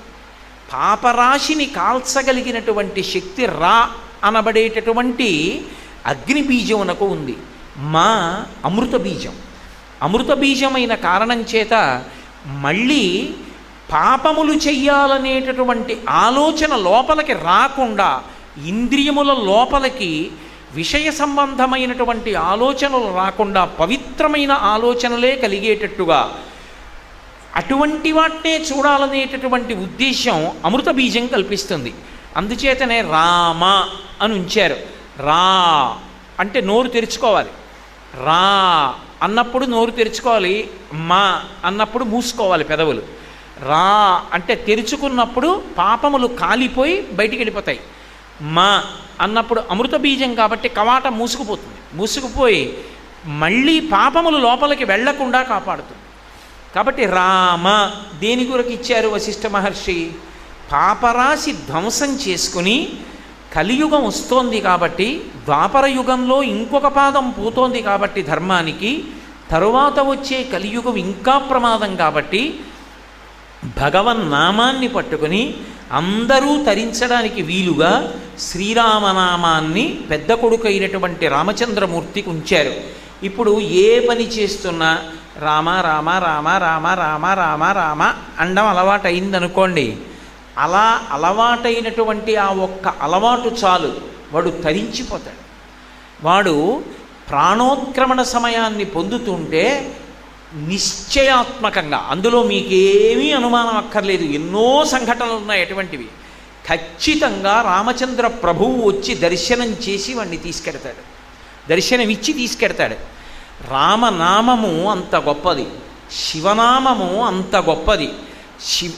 అందుకే కాళహస్తీశ్వర శతకం చేస్తూ ధూర్జటి పవి పుష్పంబగు అగ్ని మంచగు ఆకూపారం భూమిస్థలంబగు శత్రుండతిమిత్రుడౌ విషము దివ్యాహారమౌ నిన్నగా అవనీమండలి లోపలం శివ శివేచ్ఛాభాషణోల్లాసకిన్ శివా నీ నామము సర్వవస్యకరమౌ శ్రీకాళహస్తీశ్వర అన్నాడు. పవి పుష్పంబగు వజ్రము చేతనే బద్దలవుతుంది. వజ్రం పెట్టి కొడితే ప్రాణం విడిచిపెడతారు. అటువంటి వజ్రము పువ్వుగా మారిపోతుంది శివనామం చేసిన వాడికి. అంటే వజ్రం పెట్టి కూడా వాడిని ఏమీ చేయలేరు. కాబట్టి పవి పుష్పంబగు అగ్ని మంచగు, పరమభక్తుడై ఎప్పుడూ శివనామం చెప్పేవాడి పట్ల అగ్ని మంచుగా మారుతుంది. అగ్ని మంచగు ఆకూపారం భూమిస్థలంబగు, సముద్రం భూమిగా మారుతుంది. ఆకూపారం భూమిస్థలంబగు శత్రుండతిమిత్రుడు, శత్రువు కూడా మిత్రుడిగా మారతాడు ఎప్పుడూ శివనామం పలికేవాడికి. శత్రుండతిమిత్రుడు విషము దివ్యాహారమౌ నిన్నగా, విషము దివ్యమైనటువంటి ఆహారం అవుతుంది. కాబట్టి శివ శివేచ్ఛాభాషణోల్లాసకిన్, ఎప్పుడూ శివనామం పలకాలనేటటువంటి ఉత్సుకత కలిగినటువంటి వాడికి పై ప్రయోజనములన్నీ సిద్ధిస్తాయి. కాబట్టి శివ నీ నామము సర్వవస్యకరమౌ శ్రీకాళహస్తీశ్వర, శివ మీ నామము ఇప్పుడు అప్పుడు అని లేదు, ఎప్పుడూ కూడా ఆశ్రయించడానికి యోగ్యమైనదే. కాబట్టి భగవన్నామమును విడిచిపెట్టుకోవడం అన్నది చెయ్యడానికి వీలు లేదు. ఎందుకో తెలుసా? భగవన్నామాన్ని పలకడానికి కావలసిన ఉపకరణాన్నిచ్చి భగవన్నామాన్ని పలకడానికి ఏ విధమైనటువంటి నియమాన్ని లేకుండా తీసేశాడు ఈశ్వరుడు. మిగిలిన ఏది చెయ్యాలన్నా ఏదో ఒక నియమం పాటించాలి. భగవన్నామం పలకడానికి మీరు కొత్తగా తేవక్కర్లేదు. నేను అభిషేకం చేస్తాను అన్నాను అనుకోండి, కనీసం నీళ్లు తెచ్చుకోవాలి. నేను సంధ్యావందనం చేస్తాను అన్నాను అనుకోండి, ఆచమనం చేయడానికి కనీసం అక్కడ ఒక పాత్ర ఉండాలి. నేను అర్ఘ్యం ఇస్తాను అంటే కనీసం అక్కడ నీళ్లు ఉండాలి. నేను రామనామం పలుకుతాను, ఏం కావాలి? నీకేం కావాలో అది పరమేశ్వరుడు ఇచ్చేశాడు. అది ఎప్పుడు నీతో ఉంటుంది. స్వరపేటిక కంఠంలో పెట్టాడు. ఆ స్వరపేటిక ఉన్న కారణం చేత నామమును పలకడానికి నీకు వేరొక వస్తువు అక్కర్లేదు. వేరు వస్తువులు తెచ్చి నువ్వు చేసినటువంటివన్నీ నీకు ఫలిస్తాయని నమ్మకం లేదు. మీరు యజ్ఞం చేశారనుకోండి, ఆ యజ్ఞం ఎలా చెయ్యాలో అలా చెయ్యాలి. అంతేగాని యజ్ఞం సరిగా చేయకపోతే యజ్ఞం ఫలితాన్ని ఇస్తుందని చెప్పడం కష్టం. ఓ పూజ చేశారనుకోండి, పూజ యందు మనసు నిలబెట్టాలి, అప్పుడే ఫలితం ఇస్తుంది. భగవన్నామం పలికారనుకోండి, మీ మనసు అక్కడ ఉందా లేదాతో సంబంధం లేదు, నామం ఫలితాన్ని ఇచ్చేస్తుంది. పైగా దేనికైనా ఉపకరణం కావాలి, భగవన్నామం పలకడానికి ఉపకరణం అక్కర్లేదు. కాబట్టి నామము పలకడానికి ఏది అవసరమో దానిని భగవంతుడు ఒక్క మనుష్యుడికే ఇచ్చాడు. అంటే ఆయన ఉద్దేశ్యం ఏమిటి? దీని తర్వాత నువ్వు మళ్ళీ జన్మ ఎత్తడానికి దురదృష్టం లేకుండా ఎంత గొప్ప సాధనం కావాలో అంత గొప్ప సాధనాన్ని నీకు ఇచ్చేస్తున్నాను. కుక్కకుందా, పిల్లికుందా, కోతికుందా? మనుష్యునితో సమానమైన ప్రతిపత్తి కలిగిన ప్రాణులు ఇంకొక రెండు ఉన్నాయి వేదంలో. వాటిని ఏనుగు, కోతి, ఈ రెండు కూడా రెండంచెలలో తింటాయి. రెండంచెలలో ఏ ప్రాణి అయినా తింది అంటే అది ఉత్కృష్ట ప్రాణి అని పేరు. కోతి తిన్నగా నోరు పెట్టి తినదు, చేత్తో తీసుకుని నోట్లో పెట్టుకుంటుంది. అరటిపండు ఇచ్చారనుకోండి, చేత్తో తీసుకుని నోట్లో పెట్టుకుంటుంది, రెండంచెలలో తింటుంది. అలాగే ఏనుగు రెండంచెలలో తింటుంది, తొండంతో పట్టుకుంటుంది, ఎత్తి నోట్లో పెట్టుకుంటుంది. కుక్క ఉందనుకోండి, తిన్నగా వచ్చి నోటితో కలిగిపడిపోతుంది. ఉత్కృష్ట ప్రాణులు అంటారు మూడే. ఒకటి కోతి, రెండు ఏనుగు, మూడు మనుష్యుడు. మనుష్యుడు రెండంచెల్లో తింటాడు. రెండంచెల్లో తినడంలో కూడా చెంచాల వంటివి వాడకూడదు. చేతి యందు అమృత బిందు ఉంటుంది, అందుకని చేత్తోనే తినాలి. కానీ మిగిలిన రెండిటికన్నా కూడా మళ్ళీ మనుష్యుడు అధికుడు. అందుకుని జంతువునాం నరజన్మ దుర్లభం అన్నారు శంకరాచార్యుల వారు. ఎందుచేత? ఆ రెండిటికి స్వరపేటిక లేదు. అవి రామ అనమంటే అనవు, కృష్ణ అనలేవు, శివ అనలేవు, మనుష్యుడు అనగలడు. అనగలిగిన మనుష్యుడు అనడం మానేసి మిగిలినవన్నీ అంటే వాడి కర్మ, వాడిని బాగు చేసేవాళ్ళు లేడు, దుర్వినియోగం చేసుకుంటున్నాడు. వాడికి మళ్ళీ జన్మలోకి రావక్కర్లేదు. ఆపదల నుండి గట్టెక్కగలడు, సమస్త సౌఖ్యములను పొందగలడు, పాపరాశిని ధ్వంసం చేసుకోగలడు. ఇన్నిటికి ఆధారభూతమైనటువంటి స్వరపేటిక ఎప్పుడూ నీతోనే ఉంది. నేను ఒక యజ్ఞం చేద్దామంటే నేను తలస్నానం చేసి దీక్షాకంకణం కట్టుకోవాలి. నేను పూజ చేద్దామంటే గోచీ పోసి పంచె కట్టుకుని బనీను చొక్కా విప్పి ఉత్తరీయం కప్పుకోవాలి. నేను ఒక ఆచమనం చేద్దామంటే నా దగ్గర పాత్ర ఉండాలి, ఉద్ధరణ ఉండాలి. నేను భగవన్నామం చెప్పాలంటే నాకు ఏమీ అక్కర్లేదు. రెండు, భగవన్నామం చెప్పటానికి ఏ నియమం లేదు. నేను ఇలా ఉంటే నామం చెప్పచ్చా అండి అని అడగడానికి కారణము లేదు. మీరు ఏం చేస్తూ ఉండండి భగవన్నామం పలకచ్చు. స్నానం చేస్తూ భగవన్నామం చెప్పచ్చు, మొహం కడుక్కుంటూ భగవన్నామని చెప్పచ్చు. అందుకు కదూ ప్రాతస్మరామి స్తోత్రాలు ఇచ్చారు శంకరాచార్యుల వారు.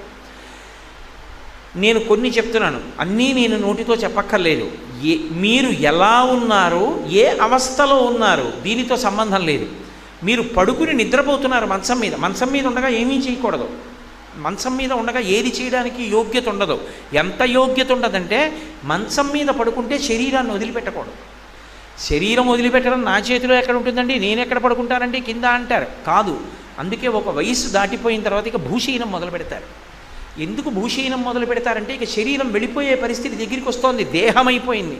దేహం అంటే దహ్యమానము, అది కాలిపోయేటటువంటి స్థితి దగ్గరికి వచ్చేసింది. కాబట్టి ఇక మంచం మీద పడుకోరు అసలు.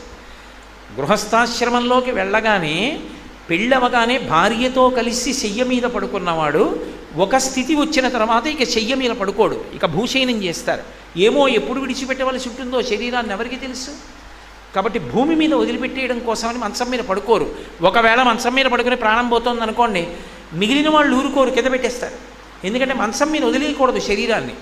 కాబట్టి ఆఖరికి శరీరం వదలడానికి కూడా వీల్లేదు మంచం మీద. కానీ భగవన్నామం పలకడానికి తప్పు లేదు. నేను నిద్రలో ఉన్నాననుకోండి, నాకేదో పీడకలు వచ్చింది, ఎంతో భయం వేసింది. అప్పుడు నేను ఏం చేయాలి? గోవిందా గోవిందా గోవిందా గోవిందా గోవిందా అనొచ్చు. దుస్వప్నే స్మరగోవిందం సంకటే మధుసూదనం కాననే నారసింహంచ పావకే జలశాయినం జలమధ్యే వరాహంచ పర్వతే రఘునందనం. నువ్వు ఎక్కడ ఉన్నా ఒక్కొక్క నామం చెప్పచ్చు. పర్వతం ఎక్కుతున్నావు, ఏ పాము పుట్టలోంచి వచ్చి మీద పడకుండా ఉండాలంటే శ్రీరామ శ్రీరామ శ్రీరామ శ్రీరామ అంటూ పర్వతం ఎక్కాలి. పావకే, ఒకవేళ ఎక్కడైనా ఏ అరణ్యంలోనో వెడుతుంటే అగ్ని పుడుతోందని అనుమానం వస్తే జలశాయినం, జలశాయి జలశాయి జలశాయి అంటూ వెళ్ళాలి. అలాగే దుస్వప్నే, పీడకలు వచ్చి మంచం మీద ఉన్నావు, గోవిందా గోవిందా గోవిందా గోవిందా గోవిందా అని గోవిందనామం చెప్పాలి. ఎప్పుడెప్పుడు సంకటే, ఏదో సంకటం వచ్చింది, బాబోయ్ ఇప్పుడు ఎలా తప్పుకోవడం, అనవసరంగా చిక్కులో పడ్డానే అనిపించింది, మధుసూదన మధుసూదన మధుసూదన మధుసూదన అనుకోవాలి. సంకటే మధుసూదనం. ఎక్కడెక్కడ జలమధ్యే, ఏ కారణం చేతనో నీళ్లలోకి వెళ్ళావు, వరాహ వరాహ వరాహ వరాహ వరాహ వరాహ అనుకుంటూ ఉండాలి. అప్పుడు జలముల యందు రక్ష.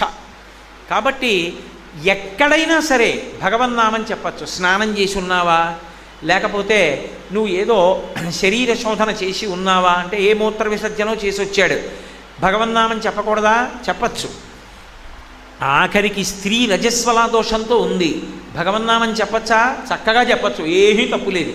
మంత్రాలవి చెప్పకూడదు, కానీ భగవన్నామమును పలకచ్చు. రామనామం పలకడానికి శివనామం పలకడానికి ఏమీ దోషం ఉండదు, భగవన్నామమును పలకవచ్చు. భగవన్నామమును పలకడానికి ఏ విధమైనటువంటి దోషము లేదు. పైగా భగవన్నామమునకున్న శక్తి ఏమిటో తెలుసా? దేనికి లేనిది కలియుగంలో భగవన్నామానికి ఇచ్చేశారు తీసుకొచ్చి. మహాపాతకములను ఉంటాయి. అసలు నాకు నిజంగా చెప్పాలంటే నాకు వాటిని నోటితో ఉచ్చరించడం కూడా ఇష్టం ఉండదు. పాపము అన్న మాటకి కొంత పరిధి ఉంటుంది. పాపమునకు ఉండేటటువంటి లక్షణం ఏమి అంటే అది ప్రాణం తీసేయదు. పాపం బ్రతికుండేటట్టు చేస్తుంది, కానీ బ్రతికి ఉండి బాధపడుతూ పాపాన్ని పుణ్యాన్ని రెండిటినీ ఏకకాలంలో అనుభవిస్తాడు. ఇదే సుందరకాండలో హనుమ తీర్పు చెప్తారు. ఏదో పాపం చేశాడు, ఎప్పుడో ఏదో చెయ్యకూడని పని చేశాడు, ఈ జన్మలో మధుమేహ వ్యాధి వస్తుంది. ఇప్పుడు ప్రాణం ఏం పోదు, హాయిగా ఉపన్యాసం చెప్పచ్చు, హాయిగా భగవన్నామ సంకీర్తనం చేయొచ్చు, హాయిగా పూజ చేసుకోవచ్చు. కానీ ఎప్పుడూ భయం ఉంటుంది. తినకపోతే ప్రమాదం, ఎక్కువ తింటే ప్రమాదం. కాబట్టి తిన్నాడా తినలేదా అన్నట్టుగా తినాలి, తినకుండా ఉండకూడదు. కాబట్టి రెండిటికీ మధ్యలో ఎప్పుడూ బతుకుతూ ఉండాలి.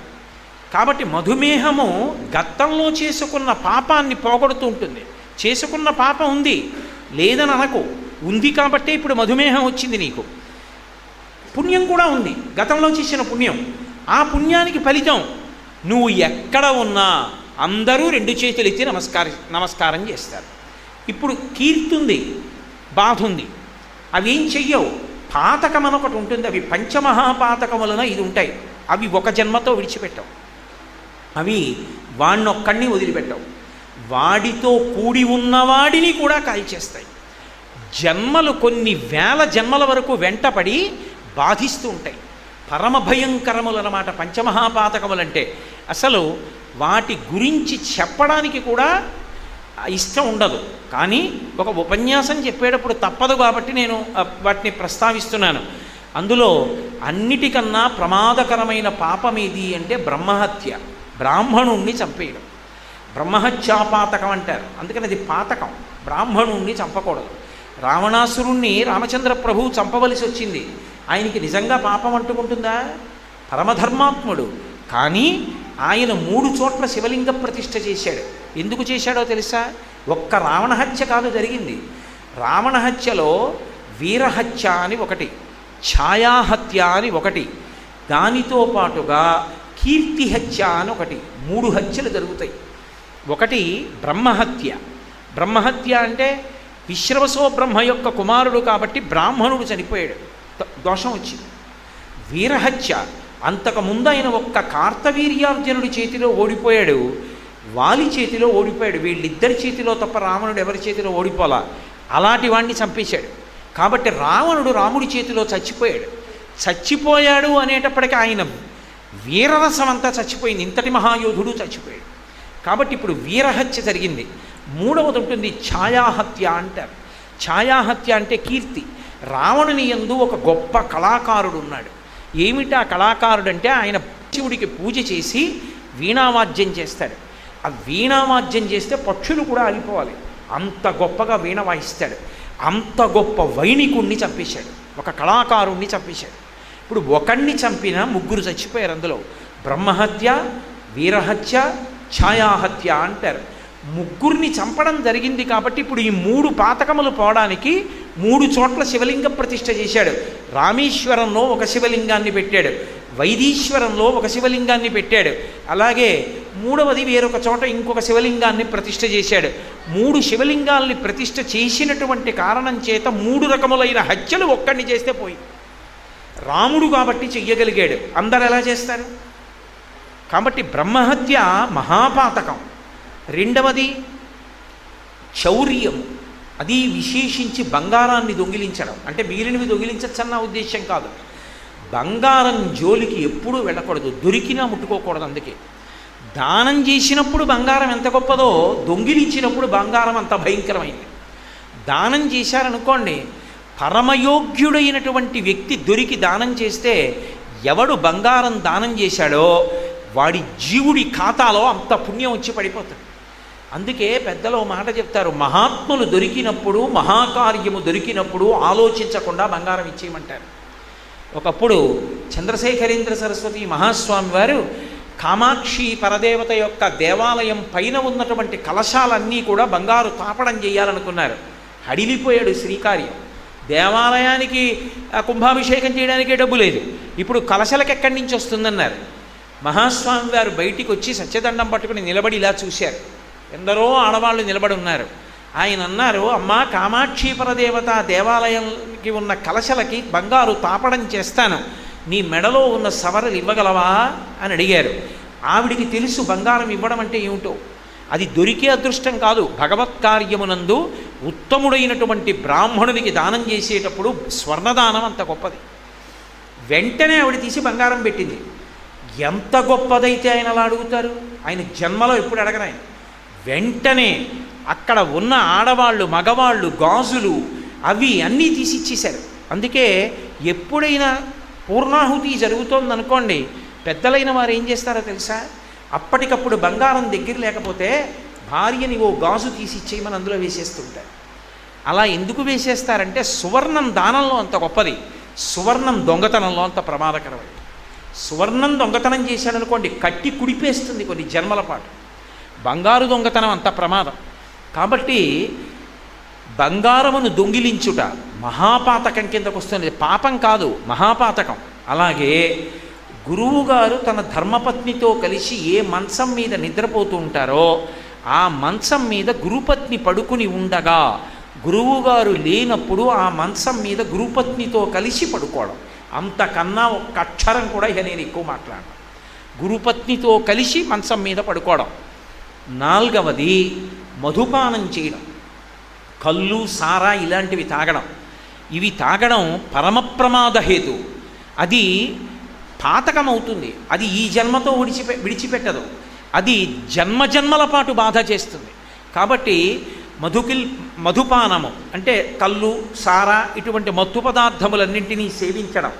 ఇక ఐదవది ఒకటి ఉంటుంది, అది అన్నిటికన్నా ప్రమాదకరమైనటువంటిది. అది ఏమిటో తెలుసా? వాడు ఇలాంటి పనులు చేస్తాడు అని తెలిసుండి కూడా వాడు నా స్నేహితుడిని చెప్పి వాడి పక్కన వాడిని స్నేహితుడని కూర్చోపెట్టుకోవడం. ఏ కారణం చేత చెప్పకూడదు, ఇతను నా స్నేహితుడండి అనకూడదు.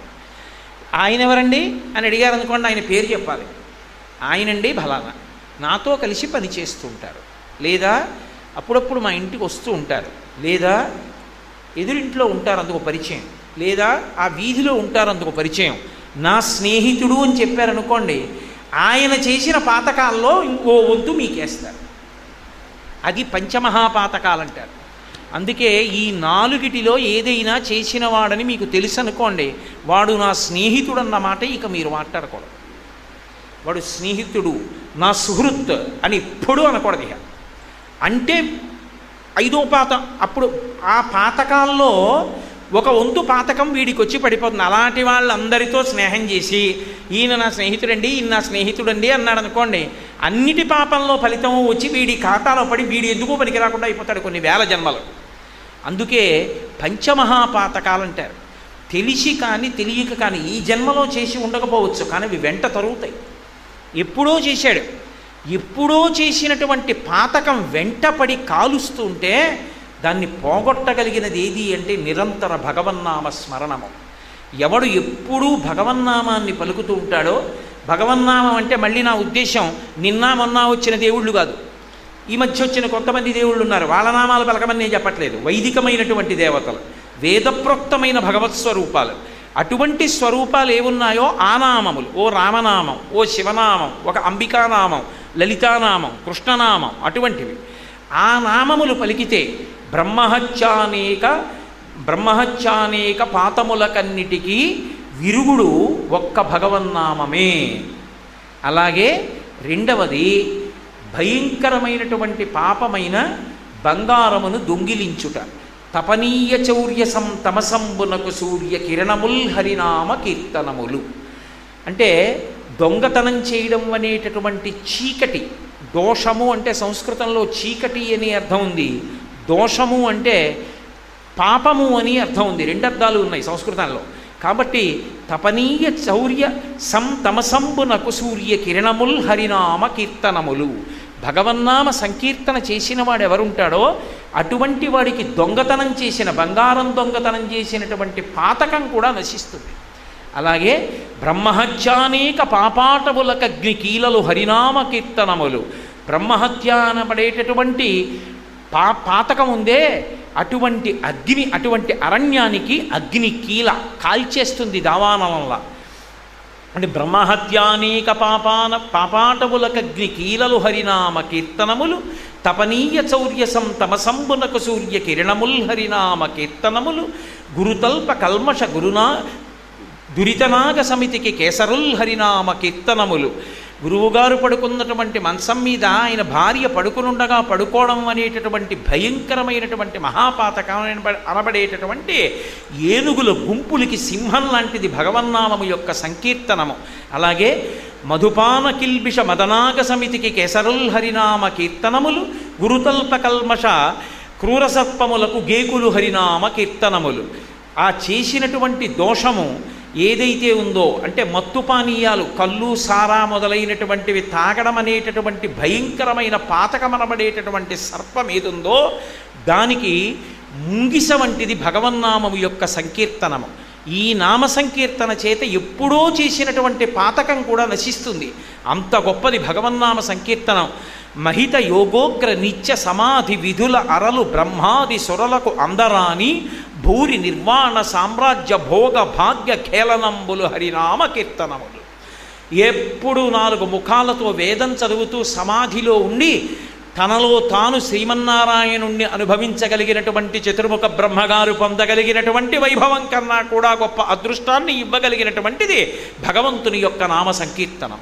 కాబట్టి మహిత యోగోగ్ర నిత్య సమాధి విదుర ఎలరు బ్రహ్మాదిసురులకు అందరాని భూరి నిర్వాణ సామ్రాజ్య భోగ భాగ్య కేళనంబులు హరినామ కీర్తనములు. భగవన్నామమునందుండే లక్షణం ఏమిటో తెలుసా? దానికి ఒక గొప్ప లక్షణం. భగవన్నామాన్ని పలికేటప్పుడు భగవంతుణ్ణి పిలుస్తున్నానని పిలవక్కర్లేదు. నేను ఏదో సుబ్రహ్మణ్యనామం పలుకుదాము అని సుబ్రహ్మణ్యుణ్ణి పిలవక్కర్లేదు.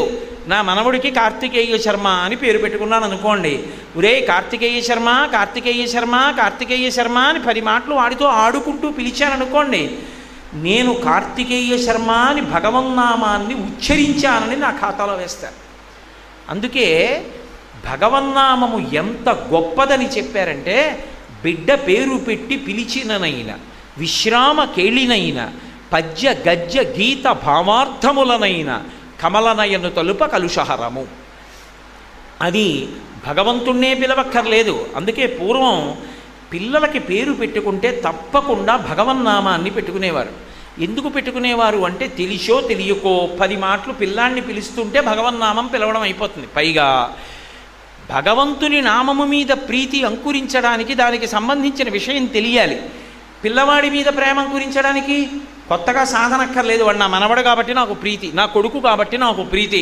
ఏదో నా కొడుకు పేరు షణ్ముఖుడు అనుకోండి, ఒరే షణ్ముఖ, ఒరే షణ్ముఖ అని అవసరం ఉన్నా లేకపోయినా 4 మాటలు పిలుస్తాను. ఎందుకు పిలుస్తాను? వాడంటే నాకు ప్రీతి కాబట్టి. ఏదో నా భార్య పేరు ఈశ్వరి అనుకోండి, ఈశ్వరి ఈశ్వరి అని 10 మాటలు పిలుస్తున్నాను అనుకోండి. భార్యని ఈశ్వరి ఈశ్వరి అని పిలిచి, కొడుకుని షణ్ముఖ షణ్ముఖ అని పిలిచి, కూతుర్ని శ్రీవల్లి శ్రీవల్లి అని పిలిచి, మనవణ్ణి కార్తికేయ కార్తికేయ అని పిలిచి, మనవరాల్ని శ్రీకరి శ్రీకరి అని పిలిస్తే ఒక రోజు మొత్తం మీద నీ కుటుంబ సభ్యుల్ని పిలవడానికి నువ్వు ఎన్ని మాటలు పిలుస్తావు? కోడల్ని ఏదో కోడల్ని భగవన్నామం ఉంటే ఆ భగవన్నామంతో పిలుస్తున్నావు అనుకో, అప్పుడు ఎన్ని మాటలు భగవన్నామం నీ నోటితో నువ్వు ఉచ్చరించినట్టు. అన్ని మాటలు భగవన్నామం నువ్వు భగవంతుణ్ణి కాదు కదా పిలిచింది, నీ పిల్లల్ని కదా పిలిచావు. భగవన్నామం పిలిచిన ఫలితం ఎందుకు ఇవ్వాలి నీకు అని అడగరు. నీ పిల్లల్ని పిలిచిన నామము ఈశ్వరుడిది కాబట్టి భగవన్నామోచ్చారణ చేశావన్న ఫలితం వేస్తారు. అందుకే పూర్వం పిల్లలకి అర్థం పర్థం లేకుండా ఏదో చిత్ర విచిత్రమైనటువంటి పేర్లన్నీ పుస్తకాల్లో చదువుకు పెట్టేవారు కాదు. పెద్దలని ఆశ్రయించి ఏ భగవన్నామమును ఉంచితే మంచిదో అటువంటి భగవన్నామంతో పిలుచుకునేవారు. కాబట్టి బిడ్డ పేరు పెట్టి పిలిచిననైనా విశ్రామ కేళినైనా, ఆఖరికి ఏదో ఖాళీ దొరికింది ఆడుకుంటున్నారు, ఆడుకునేటప్పుడు నువ్వు రాముడి పక్షం నేను కృష్ణుడి పక్షం, కృష్ణుడి పక్షంలో ఉన్న వాళ్ళందరికీ పేర్లు పెట్టుకున్నారు. ఏదో వీడి పేరు అనిరుద్ధుడు, వీడి పేరు బలరాముడు, ఇలా పేర్లు పెట్టుకున్నారు. రాముడి పక్షానికి పేర్లు పెట్టారు, ఏదో వాడు లక్ష్మణుడు, వాడు భరతుడు, ఇలా పేర్లు పెట్టుకున్నారు. నిజంగా వాళ్ళ పేర్లు అది కావు. వాడు ఆడుకుంటూ ఆడుకుంటూ లక్ష్మణుడు అవుట్ లక్ష్మణుడు అవుట్ అన్నాడు. వాడు ఆడుతూ ఆడుతూ సంకర్షణుడు అవుట్ సంకర్షణుడు అవుట్ అన్నాడు. వాడు సంకర్షణుడు అన్నందుకు వాడికి ఫలితం, వీడు లక్ష్మణుడు అన్నందుకు వీడికి ఫలితం. విశ్రామ కేళినైన పద్య గద్య గీత భావార్థములనైన పద్యం, ఓ పద్యం నోటికొచ్చనుకోండి, పనికి మాలిన పద్యాలు ధారణ చేయకూడదు. అందుకే పోతన గారు అంటారు, హరినామస్తుతి చేయు కావ్యము సువర్ణాంభోజి హంసావళీ సురుచిభ్రాజితమై మానస సరస్ఫూర్తిన్ వెలుంగొందు శ్రీహరినామ స్థుతిలేని కావ్యము విచిత్రార్థాన్వితంబయ్యు శ్రీకరమయ్యుండదయోగ్య దుర్మదనత్కాకోల కర్తాకృతిన్ అంటారు. మీరు ఎంత గొప్ప పదగుంభనంతో కావ్యరచన చేశారన్న దానితో సంబంధం ఉండదు. అందులో భగవంతుని యొక్క నామస్పర్శ ఉంటే అది చదువుకున్నవాడు అభ్యున్నతిని పొందుతాడు. అది లేకుండా కేవలం పదగుంభనంతో ఉందనుకోండి, దాన్ని చదువుకోవడం వల్ల ఉపయోగం ఉండదు. భగవన్నామము యొక్క కీర్తన కలిగినటువంటి కావ్యము హంసలు వచ్చే మానస సరోవరం లాంటిది. భగవన్నామం లేకుండా ఏదో అర్థం లేకుండా కాసేపు పాడుకోవడానికి చదువుకోవడానికి రచన చేసినటువంటి పద్యాలు ఎటువంటివి అంటే పిండాలు పెట్టేటటువంటి రేవుకొచ్చే కాకులు ఎటువంటివో అటువంటి పుస్తకాలవి. కాబట్టి భగవన్నామమునకు అంత గొప్ప ఉంది. బిడ్డ పేరు పెట్టి పిలిచిననైన విశ్రామ కేళినైన పద్య గద్య గీత, ఏదో ఒక గద్య చదువుకున్నాడు ఒక ఆయన. ఆ గద్య నిండా భగవన్నామాలు ఉంటాయి. మా చిన్నతనంలో చదువుతూ ఉండేవారు. శ్రీవేంకటేశ్వర ఆర్తులకు అభయంకరుడవు, సంసార సర్పదష్టులందెర్ప గరుడధ్వజుండవు, పాపమును మొసలిచే పట్టుబడిన వారి బాధలు మన్ప చక్రాయుధుండవు అని, ఆ సంసార సర్పదష్టులందెర్ప గరుడధ్వజుండవు అని ఆ నామాలన్నిటితోనూ కూడుకున్న గద్య ఉండేది. ఆ గద్యంతా చదువుకునేవారు. చదువుకుంటే దాని నిండా భగవన్నామ సంకీర్తనం ఉంది. అది వాణ్ణి కాపాడుతుంది. పద్య గద్య గీత, ఆఖరికి అది పాట అయినా సరే ఆ పాట నిండా భగవత్ తత్వము ఆవిష్కరింపబడింది. ఇప్పుడు ఆ పాట పాడుకున్నాడు, ఏదో నాలుక మీదకి వచ్చింది. పాటకున్న గొప్పతనం ఏమిటో తెలుసా? మీరు ఆ పాట విన్నా, ఆ పాట ఎవరో పాడినా అది మీకు నచ్చిందనుకోండి, మీరు లోపలికి వెళ్ళినా కూడా మీ నోట్లో అదే పాట పలుకుతుంటుంది. ఏదో హిమగిరి తనయే హేమలతే అని కీర్తన విన్నారు, లేకపోతే కంజదళాయతాక్షి కామాక్షి అని ఓ కీర్తన విన్నారు. అద్భుతంగా పాడింది గాయని. ఇప్పుడు మీకు తెలియకుండానే మీరు ఇంటికి వెళ్ళిపోతున్న కంజదళాయతాక్షి కామాక్షి అని పాడుకుంటారు. పాట నోటితో భగవత్ సంబంధంది పాడినా కూడా అది ఈశ్వరుడి యొక్క నామాన్ని పలకడమే. పద్య గద్య గీత భావ అర్థములనైనా, ఏమండి ఆ పద్యానికి అర్థం నాకు తెలియదు, కానీ ఆ పద్యానికి అర్థం ఇదండి అని అక్కడ రాసింది, అది చదువుకున్నప్పుడు భగవన్నామం పలికాడు, అర్థంలో పలికాడు, చాలు రక్షింపబడతాడు. పద్య గద్య గీత భావార్థములనైన కమలనయను తలుప కలుషహరము. భగవన్నామం పలకడం అన్నది ఎప్పుడెప్పుడు పలకడం అలవాటు కావాలి అని అడిగారు.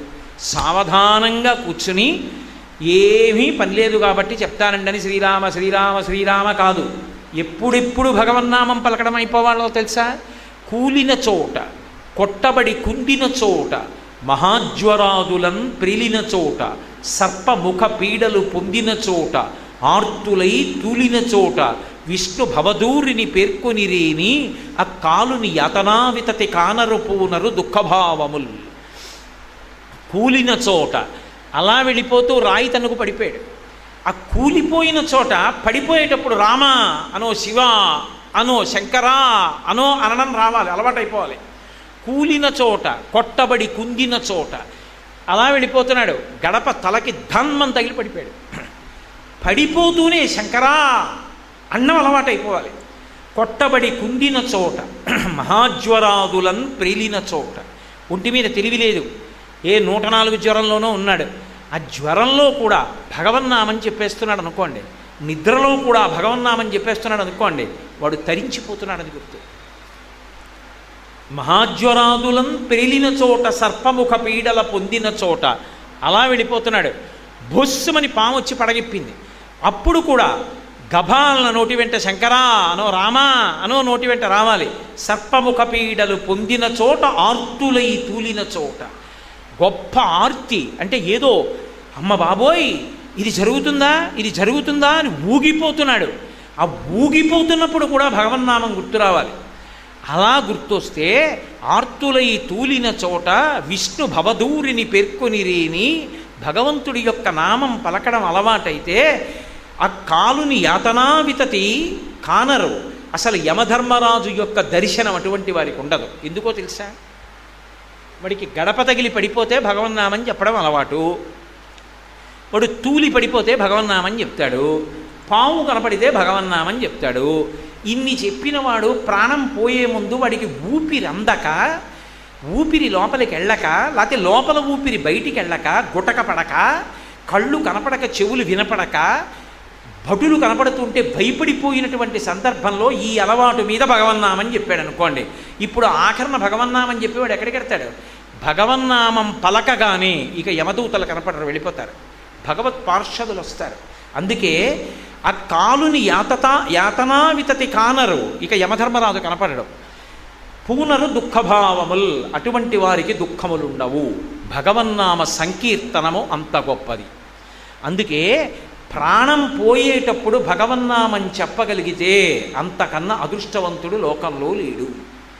మనకి ఒక మాట అంటారు, బ్రతికియున్నన్నాళ్ళు నీ భజన తప్పను కాని మరణకాలమునందు మరతునేమో, ఆ వేళ యమదూతల అగ్రహంబున వచ్చి ప్రాణముల్ పెకలించి పట్టునప్పుడు కపవాత పైత్యముల్ కప్పగా శ్రమచేత కంపముద్భవమంది కష్టపడుచు నారాయణాయంచు నా జిహ్వతో నిన్ను పిలుతునో, శ్రమచేత పిలువలేనో నాటికిపుడి నీ నామ స్మరణ చేతు చివినిడవయ్య భూషణ వికాస శ్రీధర్మపుర నివాస దుష్ట సంహార నరసింహ దురిత దూర. బతికున్నప్పుడు ఓపికున్నప్పుడు నామని చెప్తాను. ఆ రోజున చిట్ట చివరన ఆఖరి ఊపిరిలో ఆగిపోతుంటే కపవాత పైత్యములు కప్పేస్తే భయంకరమైన యమదూతలు వచ్చి పాశాలు వేసి ప్రాణాలని ఉగ్గడిస్తుంటే నారాయణాయంచు నా జిహ్వతో నిన్ను పిలుతునో, శ్రమచేత పిలువలేనో, అప్పుడు పిలవగలనో పిలవలేనో, నాటికిప్పుడే నీ నామస్మరణ చేతు. ఇప్పుడే చెప్తున్నాను నారాయణ నారాయణ నారాయణ, ఇప్పుడే అంటున్నాను, చెవి ఒగ్గి విను. వీడు అన్నాడు నామం అని గుర్తుపెట్టుకో, అప్పుడు జ్ఞాపకం తెచ్చుకో. పాపం ఇప్పుడు అనలేకపోతున్నాడు కానీ అన్నాడు రా అప్పుడు అని, నన్ను రక్షించు తండ్రి, అప్పుడు అనగలనో అనలేనో బెంగ పెట్టుకుని ఇప్పుడు పలికారు పెద్దలు. భగవన్నామం అంత గొప్పది. కాబట్టి నారాయణాయంచు నా జిహ్వతో నిన్ను పిలుతునో, శ్రమచేత పిలువలేనో నాటికిపుడి నీ నామస్మరణ చేతు చెవినిడవయ్య భూషణ వికాస శ్రీధర్మపుర నివాస దుష్ట సంహార నరసింహ దురిత దూర. ఇప్పుడే చెవి ఒగ్గి వినవయ్యా స్వామి అంటారు. అజామీళోపాఖ్యానమని భాగవతంలో ఎన్ని పాపాలు చేసినా చచ్చిపోయే ముందు ఒక్కసారి భగవన్నామ సంకీర్తన చేశాడు. ఎందుకు? భగవంతుడిని పిలుద్దామని కాదు, కొడుక్కి నారాయణ అని పేరు పెట్టుకున్నాడు. యమదూతలు కనపడి ప్రాణాలు లాగేస్తుంటే నారాయణ నారాయణ నారాయణ అని ఆత్మ ప్రలపించి అంటారు పోతన గారు. కొడుకుని పిలిచాడు. ఈతడు కోటి జన్మలకు ఎక్కుడు సంఖ్యల ఎందు చెందు పాప నివహంబులనందిటి పారద్రోలె ప్రఖ్యాతిమతిన్ మహామరణ కాలమునన్ హరి పుణ్యనామ సంభూత దివ్యాక్షర విభూతిని సంగ్రహంబునన్ అన్నారు. ప్రాణం పోయే ముందు ఒక్కసారి ఆఖరణ శరీరం వదిలిపెట్టేసే ముందు నారాయణ అన్నాడు. కాబట్టి ఈతడు కోటి సంఖ్యలకు ఎక్కుడు జన్మలయందు చెందు పాప నివహంబులనన్నిటి పారద్రోలె ప్రఖ్యాతిమతిన్. కోటి జన్మలు కాదు, కోటి అంకెలు మీరు వేస్తే అది ఎంత అవుతుందో అన్ని జన్మలలో చేసిన పాపాలు ఆఖరణ చెప్పిన నామానికి పోయి. నామం అంత గొప్పది, భగవన్నామమును పలకడం అంత గొప్పది, భగవన్నామం పలకడం అంత తేలికైనది. అది విడిచిపెట్టుకోవడం అంతటి దరిద్రం. దాన్ని విడిచిపెట్టుకోవడం కన్నా ఇంకోటి లేదు. కానీ ఇన్ని తెలిసి పలకగలమా భగవన్నామాన్ని? పలకలేము. అక్కర్లేనివి ఎన్నో మాట్లాడబుద్ధేస్తుంది. అవసరమైన భగవన్నామం పలకడానికి మాత్రం సమయం ఉండదు. అందుకే గోపరాజు గారు అన్నాడు, హరునకు విభీషణున కద్రిచకున్ తిరుమంత్రరాజమై కరికి నహల్యకున్ ద్రుపదకంజకు నార్తి హరించు చుట్టమై బరగిన ఎట్టి నీ పతిత పావన నామము నాదు జిహ్వపై నిరంతరము నటింపచేయుమి కదా శరధి కరుణాపయోనిధి అని అడిగాడు. చాలా గొప్పదే రామనామం. కానీ నేను పలుకుదామంటే పలకగలుగుతున్నానా? ఎప్పుడూ అక్కర్లేని విషయాలన్నీ మాట్లాడతాను. అవసరమైన భగవన్నామం మాత్రం నోటి వెంట రాదు. రామా నువ్వే నా చేత పలికించవయ్యా అన్నారు. నామము ఎంత గొప్పదో తెలుసా? మీకు ఒక్క విషయం చెప్తాను, బాగా జ్ఞాపకం పెట్టుకోండి. భగవన్నామం చెప్పాలని భగవన్నామం చెప్పక్కర్లేదు. అది భగవన్నామని తెలియకుండా మీరు భగవన్నామాన్ని క్రియావాచకంగా పలికినా కూడా భగవన్నామం రక్షిస్తుంది. నలుగురు దొంగలు అరణ్యంలోకి వెళ్ళారు. నలుగురు నించున్నారు. ఒకడన్నాడు వనీచరామహ అన్నాడు. మనం ఇప్పుడు అరణ్యంలో తిరుగుతాం, బాటసారులు కనపడితే అన్నాడు. రెండో వాడు అన్నాడు వసుచ అహరామహ, వాళ్ళ దగ్గర ఏది ఉంటే అది దొంగిలిద్దాం. మూడో వాడు అన్నాడు నభయం స్మరామహ, అలా దొంగిలించేటప్పుడు మనం భయపడకూడదు అన్నాడు. నాలుగో వాడు అన్నాడు నదంస్తరామహ, అయిపోయిన తర్వాత మనం నది దాటి పారిపోదాం అన్నాడు. ఇప్పుడు వాళ్ళు తెలిసో తెలియకో ఈ శ్లోకంలో 4 పాదాలు చెప్పారు. వనీ చరామహ అన్నప్పుడు చరామహ అంటే మనం తిరుగుతాం, క్రియావాచకం. కానీ చివర రామహ, రామ అన్న అక్షరాలు ఉన్నాయి. ఆ తర్వాత ఇంకా వాడేం మాట్లాడలేదు. వసుచ అహరామహ, కనపడ్డ వాళ్ళ దగ్గర దొంగతనం చేద్దాం, చివర రామహ ఉంది. నదంతరామహ, నది దాటుదాం, చివర రామహ, మళ్ళీ రామ ఉంది. మూడోవాడు రామనామని చెప్పాడు. నభయం స్మరామహ, భయం అన్న మాట వద్దు, చివర స్మరామహ, రామ ఉంది. నలుగురు బయలుదేరారు. రాజభటులు వెనక నుంచి చూశారు, బాణాలు విడిచిపెట్టారు. నలుగురి గుండెల్లోనూ వీపులోంచి గుచ్చుకొని ప్రాణం వదిలేశారు. నలుగురు వైకుంఠానికి వెళ్ళిపోయారు. ఎందుకు వెళ్ళిపోయారని అడిగారు. వాళ్ళు చెప్పింది ఏమిటి? మనం అడవిలో తిరుగుదాం, దొంగతనం చేద్దాం, భయం అన్న మాట వద్దు, నది దాటి పారిపోదాం. కానీ వాళ్ళు చివర అన్న మాటలలో ఆఖరణ రామః రామః రామః రామః ఉంది. చివర వాళ్ళు పలికిన మాటలలో రామ ఉంది కాబట్టి వాళ్ళ పాపాలు పోయాయి. అమృత బీజము చేత కవాటములు పూసుకున్నాయి. అందుకని వాళ్ళ పాపం లేదు, వైకుంఠానికి తీసుకెళ్ళిపోమన్నారు. ఏమండి భగవన్నామానికి అంత శక్తి ఉంటుందా? ఏమిటి తెలియక పలికినా అంత ఫలితాన్ని ఇచ్చేస్తుందా? అని తెలియక తాగేశావు, చంపడం మానేస్తుందా? అగ్నిహోత్రం అని తెలియక ముట్టుకున్నావు, కాల్చేయడం మానేస్తుందా? ఊబి అని తెలియక దిగబడ్డావు, కూరుకుపోవడం మానేస్తుందా? భగవన్నామము అని తెలియక పలికినా కూడా అది దాని అమృతత్వాన్ని ప్రసరించేస్తుంది. నామము నామమే. అందుకే ఈశ్వర నామాన్ని పలకడం కన్నా భగవన్నామ సంకీర్తనం చేయడం కన్నా గొప్పది లేదు.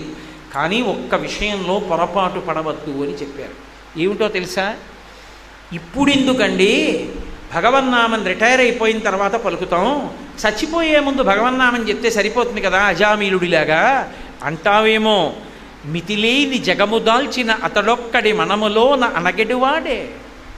ఆయన మితిలేని సమస్త జగములను దాల్చినటువంటి వాడు. గతంలో అభ్యాసం లేకుండా మరణకాలంలో భగవన్నామం ఎందుకు వస్తుంది? రాదు, భయంతో చచ్చిపోతాడు. కాబట్టి ఆ నామాన్ని పలకడం అభ్యాసం చేసుకో. అభ్యాసమునకు తేలిక మార్గం ఇది. భగవన్నామ సంకీర్తనం ఎక్కడ జరుగుతుందో అక్కడికి వెళ్ళు. ప్రయత్నపూర్వకంగా సంకీర్తన జరిగే చోటుకి వెళ్ళు. అందుకే ఎక్కడికి వెళ్ళండి భగవన్నామ సంకీర్తన మండలి అని ఉంటుంది. ఏదో లలితా సహస్రనామ సంకీర్తన మండలి, విష్ణు సహస్రనామ సంకీర్తన మండలి, రామనామ సంకీర్తన మండలి, లేదా భగవన్నామ సంకీర్తన మండలి. తెలియనివ్వండి, తెలియకపోనివ్వండి, దేవాలయం ఉన్న చోటికి వెళ్ళి నామం చెప్తే విపరీతమైనటువంటి విశేషం. చక్కగా భగవంతుని యొక్క వాహనం వెడుతున్నప్పుడు ముందు నామం పలుకుతూ వెళ్ళడం, సంకీర్తన చేయడం, నృత్యం చేయడం, దేవాలయంలో కూర్చుని అందరూ కీర్తన చేయడం, ఇది అలవాటు కావాలి. ఆ అలవాటు మనని కాపాడుతుంది. భగవన్నామ వైభవము ఎంత గొప్పదో, ఆ నామముని మన అందరం కూడా ఎందుకు పలకాలో ఇవాళ మీకు ఆ భగవన్నామ వైభవము అన్న విశేషం గురించి నా చేత పరమేశ్వరుడు పలికించినంత మేర పలికాను. మళ్ళీ రేపటి రోజున అత్యంత ముఖ్యమైనటువంటి విషయము ఇంకొకటి నా చేత భగవంతుడు పలికించి నన్ను మిమ్ములను కూడా కృతార్థులను చేయుగాక అని ప్రార్థిస్తూ మంగళాశాసనపరై రదాచార్య పురోగమై సర్వైశ్చ పూర్వైరాచార్యై తత్కృతాయాస్తు మంగళం. మంగళం కోసలేంద్రాయ మహనీయ గుణాత్మనే చక్రవర్తి తనూజాయ సర్వభౌమాయ మంగళం. ఉమాకాంతాయ కాంతాయ కామితార్థప్రదాయిని శ్రీగిరీశాయ దేవాయ మలినాథాయ మంగళం. సర్వం శ్రీ ఉమామహేశ్వర పరబ్రహ్మార్పణమస్తు. స్వస్తి.